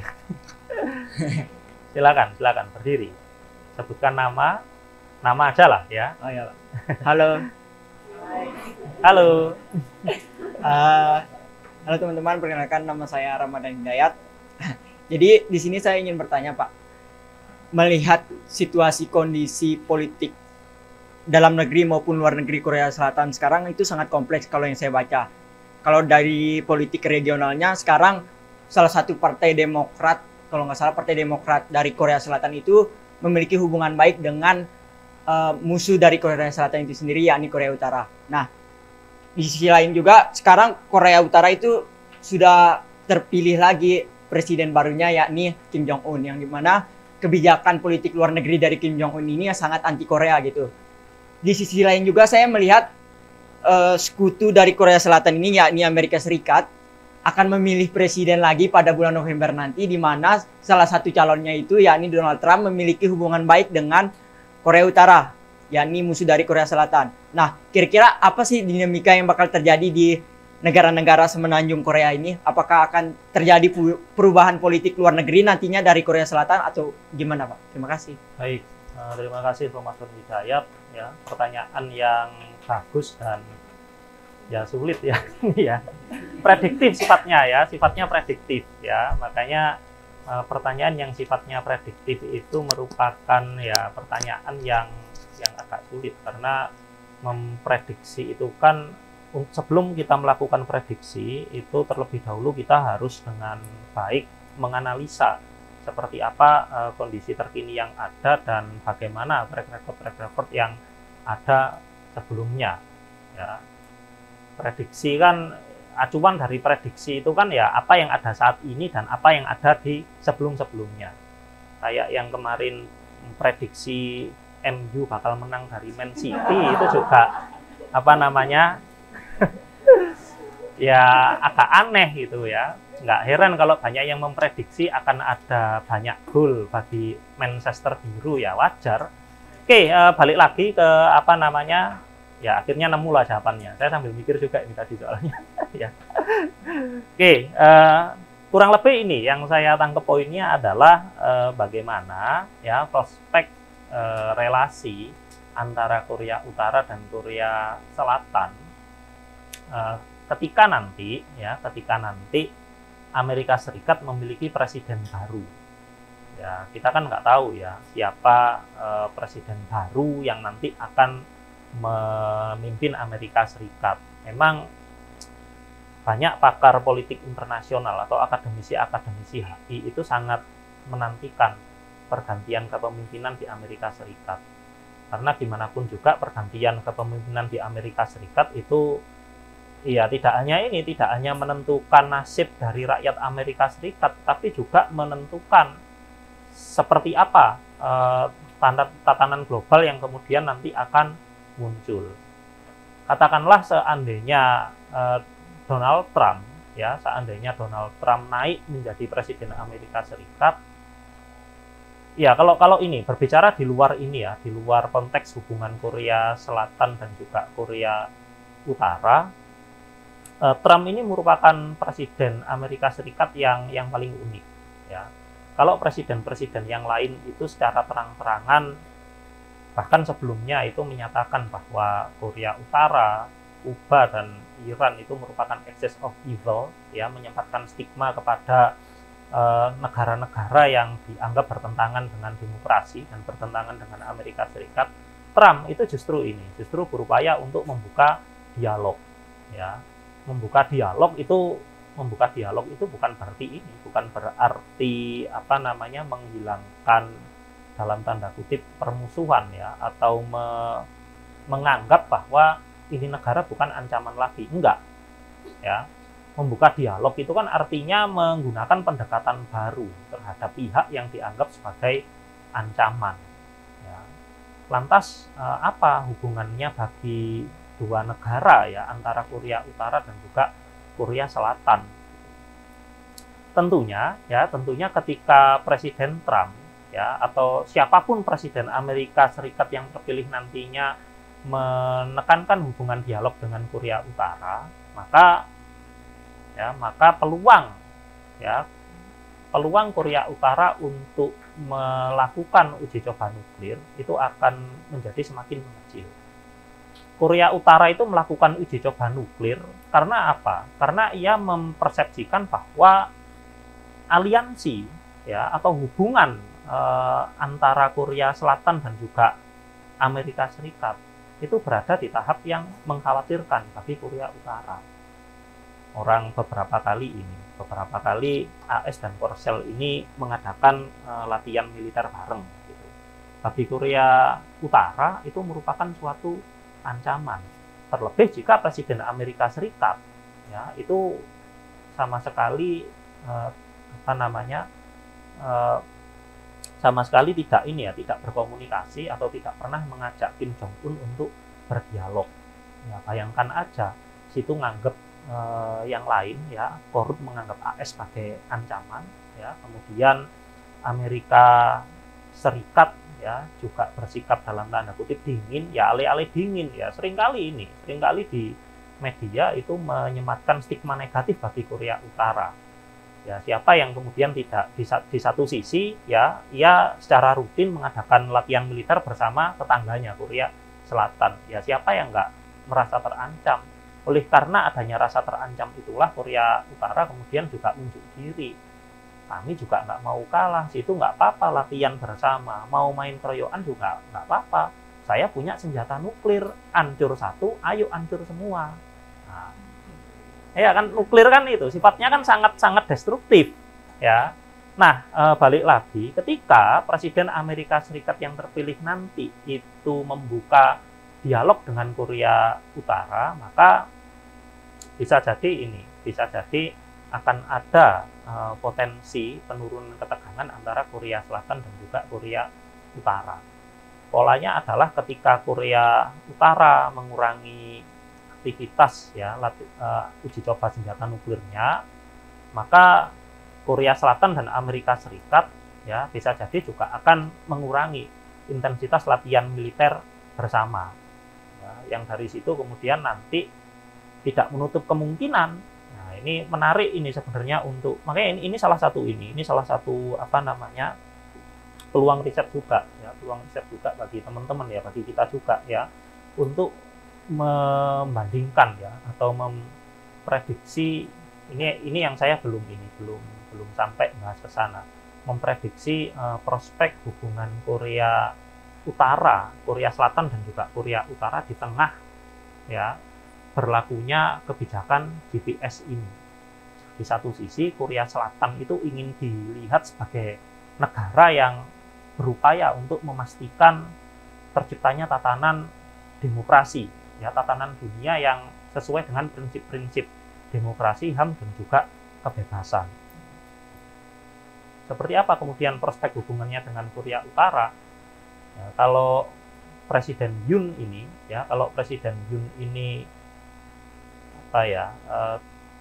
katakanlah secara ekstrim berupaya untuk memastikan berlakunya prinsip tersebut, maka balik lagi bagi Jong Un itu merupakan satu ancaman juga. Ya, rezim Kim Jong Un itu sekalipun negaranya itu dinamai Republik Demokratik, ya, Democratic People Republic of Korea, Korea DPR, ya. Itu mereka juga tidak memungkiri bahwa negara Korea Utara itu mendapatkan stigma tidak demokratis dari negara-negara yang lain seperti negara-negara Barat. Korut itu sadar kok kalau ia dicap sebagai negara yang tidak demokratis, itu sangat sadar dengan hal itu, Korut itu. Nah, ini menarik menjadi persoalan kemudian ketika saya belum meriset atau mencari data mengenai pendekatan Yoon ya terhadap Korea Utara. Tetapi ketika Presiden Yoon itu secara terang-terangan sering menyebut bahwa Korsel berupaya untuk memastikan terciptanya tatanan global yang demokratis, ya maka bisa jadi hal itu agak sedikit mengganggu ketenangannya Kim Jong Un. Di satu sisi selama masanya Moon Jae-in, beberapa kali Moon Jae-in ini berupaya untuk melakukan perundingan dengan dengan Kim Jong Un, ya, dengan si Jong Un itu. Tetapi ketika ganti rezim, ketika sudah ada perundingan, sudah pernah salaman, ya sudah pernah ya apa namanya foto bareng, tapi pada masanya Presiden Yoon ini justru kok malah secara tidak langsung itu mengecam Korea Utara gitu, memastikan tatanan dunia yang demokratis. Itu kan secara tidak langsung berupaya untuk mengajak negara-negara yang dianggap tidak demokratis untuk menjadi demokratis. Nah, makanya menarik tadi pertanyaannya, ya. Jadi ini kaitannya bukan hanya dengan Presiden Korea Selatan yang sekarang, tapi juga dengan siapa, ya, Presiden Amerika Serikat selanjutnya. Kalau Presiden Amerika Serikat selanjutnya itu lebih mengedepankan dialog dengan Korea Utara, maka ya bisa jadi Korea Selatan itu akan membuka dialog juga dengan Korea Utara. Gitu. Suka nggak suka, tidak bisa dimungkiri bahwa apa yang dilakukan oleh Korea Selatan itu sangat terpengaruh oleh Amerika Serikat. Ya. Apa yang dilakukan oleh Korea Selatan dalam banyak hal itu sangat dipengaruhi oleh Amerika Serikat. Ya. Ketika Amerika Serikat ya memandang penting kawasan Indo-Pasifik, ya mengeluarkan gagasan Indo-Pasifik, Korea Selatan pun juga mulai ikut-ikutan fokus di kawasan Indo-Pasifik. Ya. Nah, ini yang paling yang agak ekstrim ini ya, masanya Yoon Suk Yeol itu bagaimana ia berupaya untuk meniru Amerika Serikat ya dalam konteks ya upaya mempromosikan ya nilai-nilai kebebasan, demokrasi dan hak asasi manusia. Nah, coba di di riset ya teman-teman, coba dicari tahu, siapa tahu bisa jadi bahan riset ya. Jujur saja dari saya buat ya atau menyiapkan materi ini ada banyak sekali riset-riset ya, topik-topik baru yang bisa dikaji terkait politik luar negeri Korea Selatan. Jadi nanti kalau ngajukan tugas akhir itu jangan cuma deklarasi Panmunjom aja, jangan cuma THAAD, itu sudah sangat banyak ya. Nah, coba lihat dari dari aspek yang lain gitu.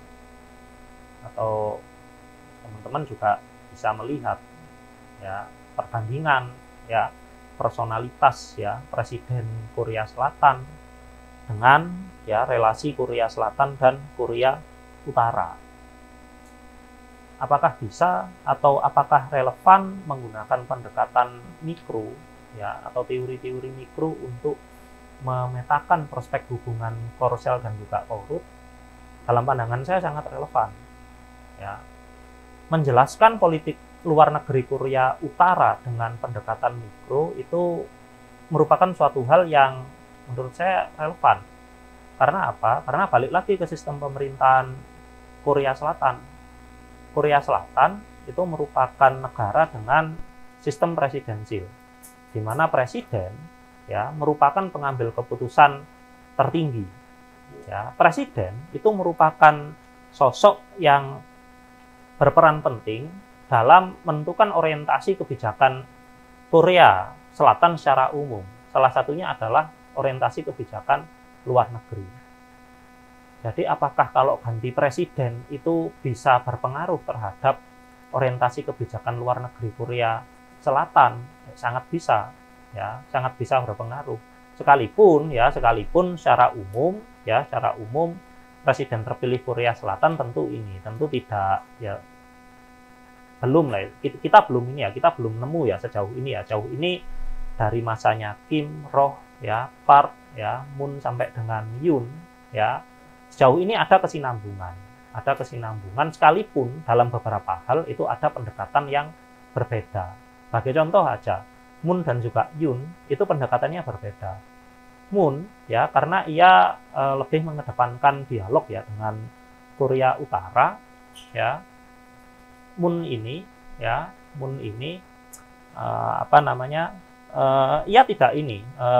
ia tidak apa namanya atau cenderung menghindari koalisi yang berfokus ya pada isu-isu pertahanan dan keamanan. Nah, ini berbeda dengan dengan Yoon ya, dengan Yoon yang secara terang-terangan atau tidak malu-malu ya, itu membangun ya aliansi trilateral antara Jepang, Amerika Serikat dan Korea Selatan, dan dalam banyak pidatonya Presiden Yoon ini seringkali ya mengungkapkan bahwa Korsel itu berupaya untuk ya memastikan terciptanya tatanan dunia yang demokratis. Oke, ya benar, beda personalitas presiden ya, bisa beda orientasi kebijakan luar negerinya. Nah, menjadi menarik kemudian kalau katakanlah presiden penggantinya Yoon itu nanti menjalankan kebijakan yang lebih isolasionis gitu. Lebih isolasionis dalam artian agak sedikit ya, kalau isolasionis terlalu ekstrim ya, barangkali kebijakan yang agak sedikit mereduksi ya peran Korea Selatan di ranah global. Tapi ya pertanyaannya apakah mungkin ya, mengingat Presiden Yoon ini sudah menetapkan satu standar ya bagi apa yang mesti dilakukan oleh Korea Selatan dalam menyikapi politik global. Oke, silakan bagi yang ingin bertanya, angkat tangan aja nggak apa-apa. Saya sambil ngomong nih, angkat tangan aja nggak apa-apa. Di kelas saya ya, di kelas perkuliahan saya ya, saya nggak ingin ada krik-krik ya, dieman gitu. Ya kalau orang PDKT nggak masalah diem-dieman, barangkali mikir ya mengenai apa yang harus disampaikan.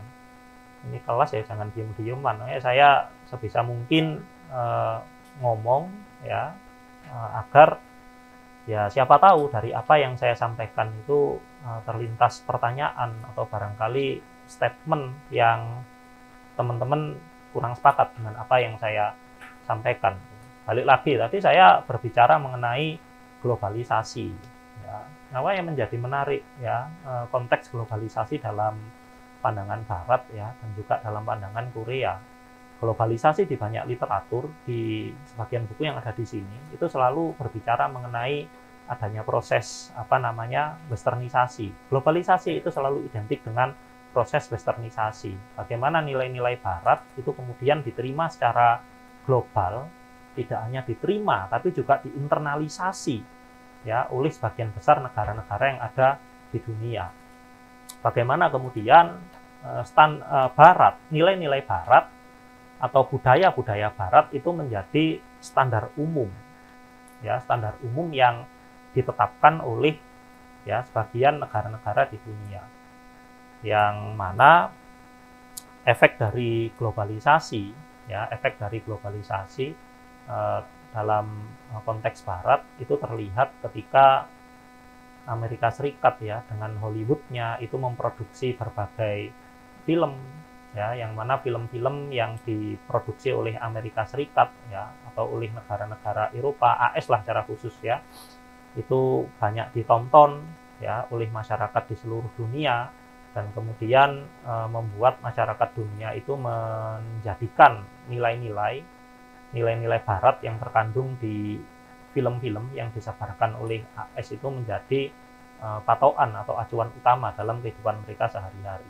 Nah, ini menjadi menarik ketika K-pop dan juga K-drama ini mulai muncul. Bagaimana sejak abad ke-21 ya, mulai ada upaya secara perlahan mulai ada upaya pergeseran standar. Bagaimana Barat itu tidak lagi menjadi satu-satunya standar. Korsel melalui K-pop dan juga K-drama itu berupaya untuk membuat ya standar tandingan yang kalau nggak salah pernah ada itu udah selesai atau belum, silakan ya. silakan langsung aja.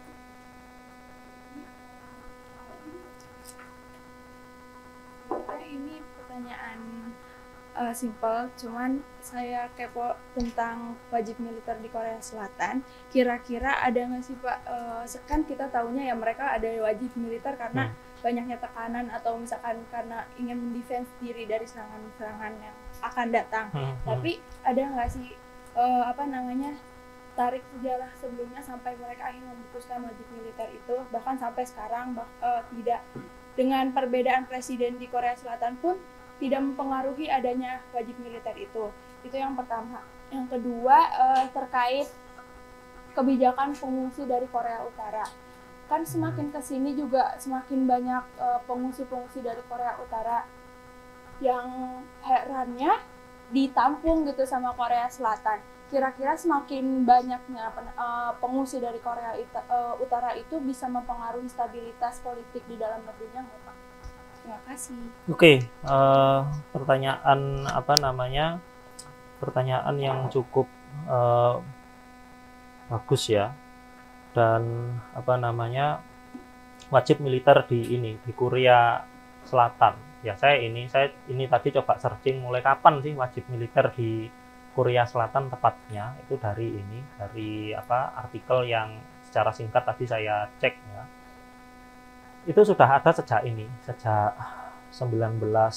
Republik pertama bahkan ya, yang itu berlaku bagi masyarakat Korea di usia berapa, 18 atau 20 gitu ya, yang kurang lebih selama beberapa tahun mereka diwajibkan untuk mengikuti wajib militer. Barangkali teman-teman yang lebih memiliki bayangan yang jelas seperti apa sih wajib militer yang harus dilalui oleh orang-orang Korea Selatan sana, karena ya siapa tahu di sini ada yang ngefans idol, kemudian idolnya ngikuti wajib militer, itu kan pasti kepo, pasti ini nanti idolku ngapain ya gitu.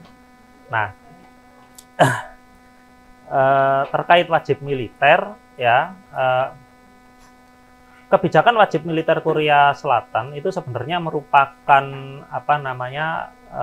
wujud bagaimana Korea Selatan itu masih merasa tidak aman.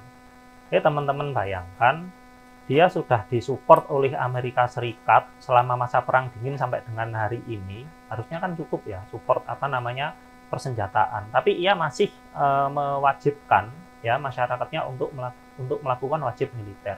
Ini merupakan wujud bagaimana Korsel itu pemerintahnya hidup dalam ketakutan akan serangan yang bisa saja tiba-tiba dilakukan oleh Korea Utara. Kenapa demikian? Ya, kenapa demikian? Balik lagi, kita flashback ke sejarah Perang Korea. Kita tahu bahwa Perang Korea itu diawali oleh adanya invasi atau serangan terlebih dahulu yang dilakukan oleh Korea Utara. Sampai dengan hari ini hal itu masih memunculkan trauma ya bagi ya tidak hanya masyarakat tapi pemerintah Korea Selatan. Selunak apapun pemerintahnya, kita buka dialog lah dengan Kim Jong Un, tapi mereka masih khawatir. Tambah lagi Kim Jong Un ya nggak jauh beda dengan bapak dan juga kakeknya ya. Gimana tadi pertanyaannya yang wajib militer?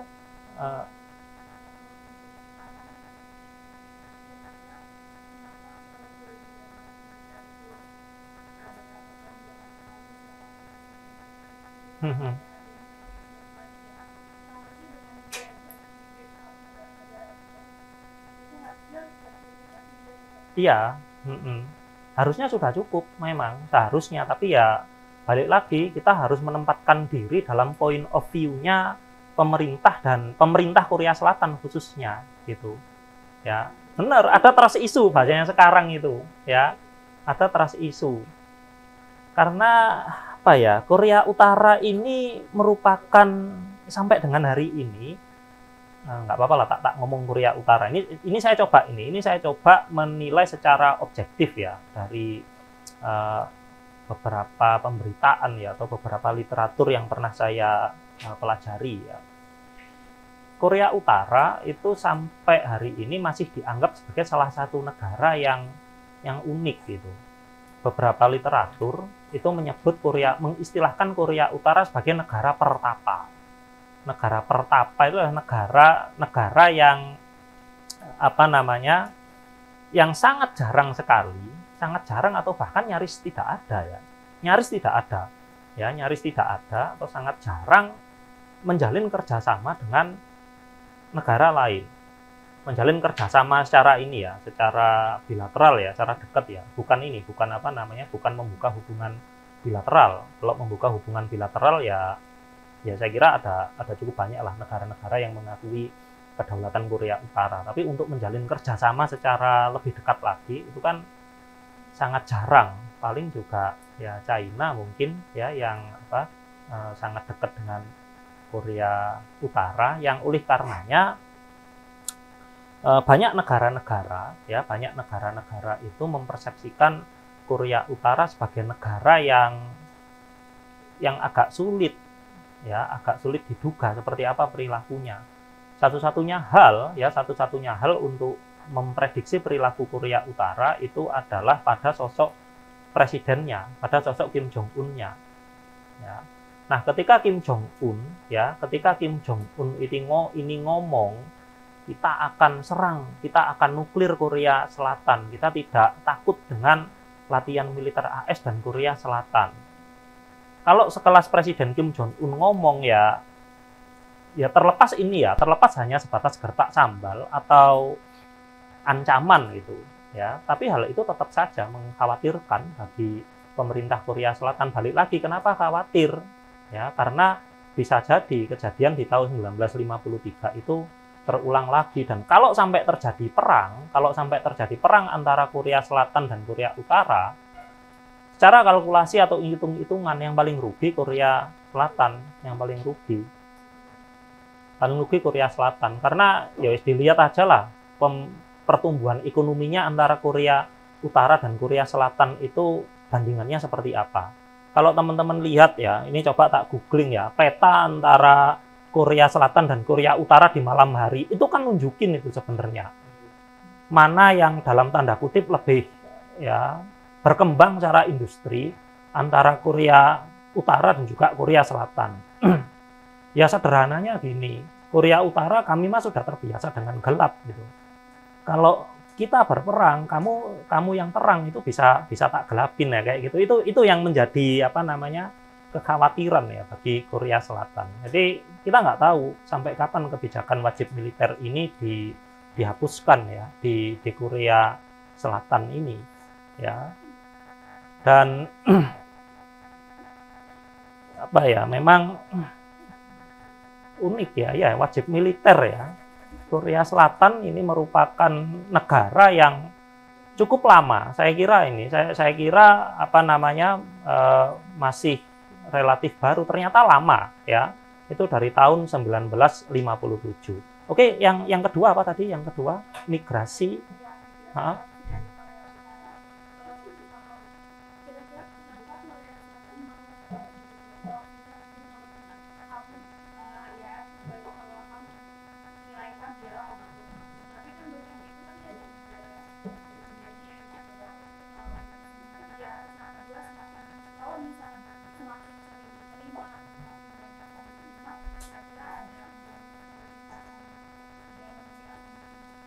Ya, ini pertanyaan menarik. Ini butuh riset sebenarnya ya. Jadi kalau proposisi umum ya terkait migrasi orang-orang asing ke suatu negara, umumnya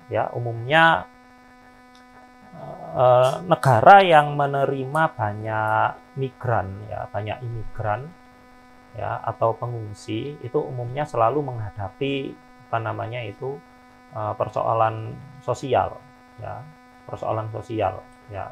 Lalu masyarakat yang ada di negara yang didatangi oleh para imigran ya dari negara lain itu selalu memiliki problem integrasi sosial. Ya tentu sedikit banyak tentu ada ya persoalan integrasi sosial ya antara masyarakat Korea Selatan ketika mereka menerima imigran dari Korea Utara. Hanya saja kalau dibandingkan dengan proses ya integrasi sosial antara masyarakat Eropa dengan Timur Tengah ya tentu berbeda jauh. gimana pun juga orang Korea Utara dan juga Korea Selatan itu sebenarnya satu ras sebenarnya satu ras, sehingga kalau berbicara mengenai apakah orang Korea Utara itu bisa melakukan penyesuaian terhadap orang-orang Korea Selatan, ya sudah pasti bisa. Nggak beda kayak orang Jawa Timur ke Jawa Tengah gitu. Paling bedanya cuma sedikit bahasanya ya, atau lafal bahasa dan sedikit kebiasaan. Tapi secara umum ya sesama orang Jawa pasti pasti ada ya nilai-nilai kesamaan nilai yang dianut. Kayak sama orang tua itu harus sopan, bagaimana bersikap terhadap lingkungan gitu ya, terhadap masyarakat sekitar. Karena gimana pun juga mereka ini kan dari kerajaan Goryeo ya, di zaman Mojopahit itu ya. Zaman Indonesia kan 13 itu Mojopahit itu.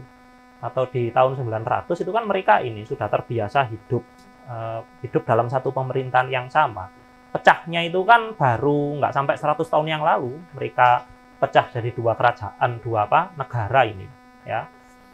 Oke, ya saya kira sedikit persoalan integrasi itu pasti ada. Hanya memang kalau dibandingkan dengan Eropa dan Timur Tengah, saya kira tidak sekompleks antara bagaimana masyarakat Eropa itu mesti menerima pengungsi dari Timur Tengah.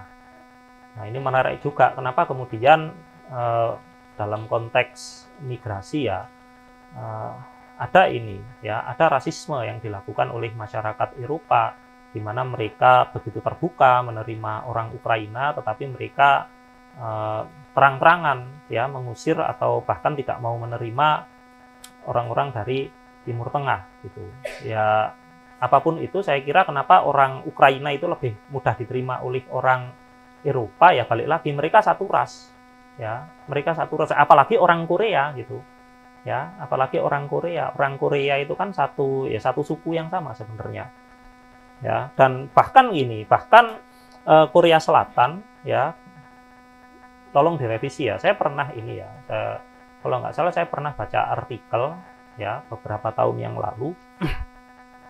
Bahkan Korea Selatan itu memang sengaja memperlakukan ya dengan baik ya, memberikan ruang ya bagi orang-orang Korea Utara ya untuk bisa hidup nyaman di Korea Selatan itu. Harapannya agar orang-orang Korea Utara ya, orang-orang Korea Utara itu harapannya ya itu menekan ini ya, bisa membandingkan, oh hidup di Korsel itu enak, hidup di sini kok hidup di Korsel itu lebih bebas gitu, jauh berbeda dengan hidup di Korut. Harapannya adalah agar ada upaya perlawanan gitu terhadap rezim kepemimpinannya di Korea Utara, tapi juga ya tidak semudah itu juga mengharapkan masyarakat Korea Utara itu melakukan pemberontakan ya terhadap rezimnya Kim Jong Un itu. Karena ya balik lagi, barangkali bagi kita yang hidup di Indonesia, kita kan dalam hal demokrasi dan juga kebebasan, anggaplah kita samalah dengan Korea. Ya, anggaplah kita sama dalam artian ya presidennya dipilih melalui pemilihan umum, ya ada kebebasan untuk berbicara, kebebasan untuk berekspresi dari kecil, ya apalagi dari teman-teman lahir, teman-teman sudah terbiasa dengan kondisi itu. Nah, hal serupa itu tidak dialami oleh Korea Utara. Korea Utara sejak kecil masyarakatnya itu sudah didoktrin bahwa suaranya Kim Jong Un itu suara Tuhan. Suaranya Kim Jong Il itu mutlak harus dipenuhi, nggak boleh ditentang. Bayangkan sejak kecil didoktrin dengan paham seperti itu, keluarganya juga hidup dengan paham seperti itu, ya. Masyarakat di sekitarnya juga sama. Ya. Jadi ya agak sulit ya untuk memaksa orang, ya kenapa pertanyaannya kenapa kok mau aja masyarakat Korea Utara itu hidup dalam rezim yang seperti itu ya, karena memang mereka sejak awal dikondisikan seperti itu. Korut itu sangat membatasi sekali ya persebaran berita ya atau pemberitaan media-media dari luar ya. Teman-teman inilah lihat di internet, saya kira nggak asing lah dengan bagaimana Jong Un ini membatasi internet, memanipulasi pemberitaan, bahkan Saya ingat di Piala Dunia 2010 ya, ketika dibantai 7-0 sama Ronaldo itu, Korut itu, ya. Itu langsung udah langsung dimatikan itu TV di saat itu, ya. Selesai pertandingan langsung dimatikan dan tidak boleh ada media nasional yang memblow up kekalahan timnas 7-0 dari Portugal itu. Ya, saya dengar entah benar atau entah ini ya terverifikasi atau enggak ya, itu juga ada, saya dengar sih ada hukuman gitu bagi pemain timnas Korut tuh, karena performanya yang buruk di Piala Dunia gitu ya. Dan ya sekali lagi ini kita tidak banyak tahu ya mengenai apa yang ada di Korea Utara. Begitu juga ya pemerintahan Jong-un itu sangat ya membatasi masyarakatnya agar untuk mengetahui apa yang ada di luar. Nah, balik lagi dalam konteks Korsel ya, Korsel ya ketika menerima orang Korut itu berupaya memberitahu hidup di sini ini seperti ini. Enak kan? Ya, kamu di sini nggak boleh ya, di sini boleh. Nah, oh di sini nggak bisa kan? Di sana nggak bisa kan? Nah, di sini bisa. Nah, kasih tahu itu ke keluargamu, diiming-imingi gitu. Tapi ya balik lagi, saya pernah juga sih ada ada cerita itu orang Korea Utara sukses menyelundup ke Korea Selatan, ya. Dia jadi artis kemudian, tapi kemudian dijadiin artis di Korsel itu, tapi kemudian dia menghilang, rupanya dia diculik oleh agen Korea Utara, ya. Pernah ada itu, ya, pernah ada yang kemudian berubah drastis sekali tampilannya. Ketika di Korsel dia memberikan banyak testimoni tentang Korea Utara itu seperti apa. Balik ke Korea Utara, ya wajahnya penuh tekanan, dia ya pada akhirnya ini harus mengklarifikasi dan mengungkapkan bahwa yang dilakukan oleh pemerintah Korut itu baik, bla bla bla segala macam, bertolak belakang dengan sebelumnya. Pernah ada itu, searching aja di Google itu, dan saya kira itu juga bukan hanya kejadian yang pertama, itu kebetulan yang ke blow up media, yang nggak ke blow up juga banyak.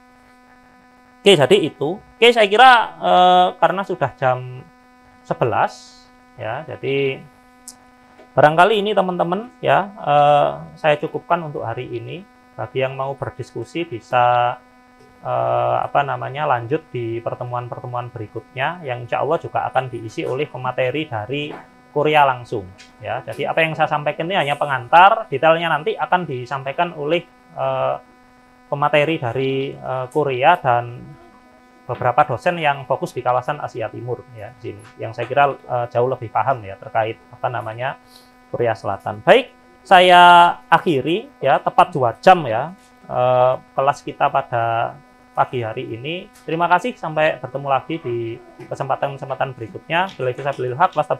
Wassalamualaikum warahmatullahi wabarakatuh.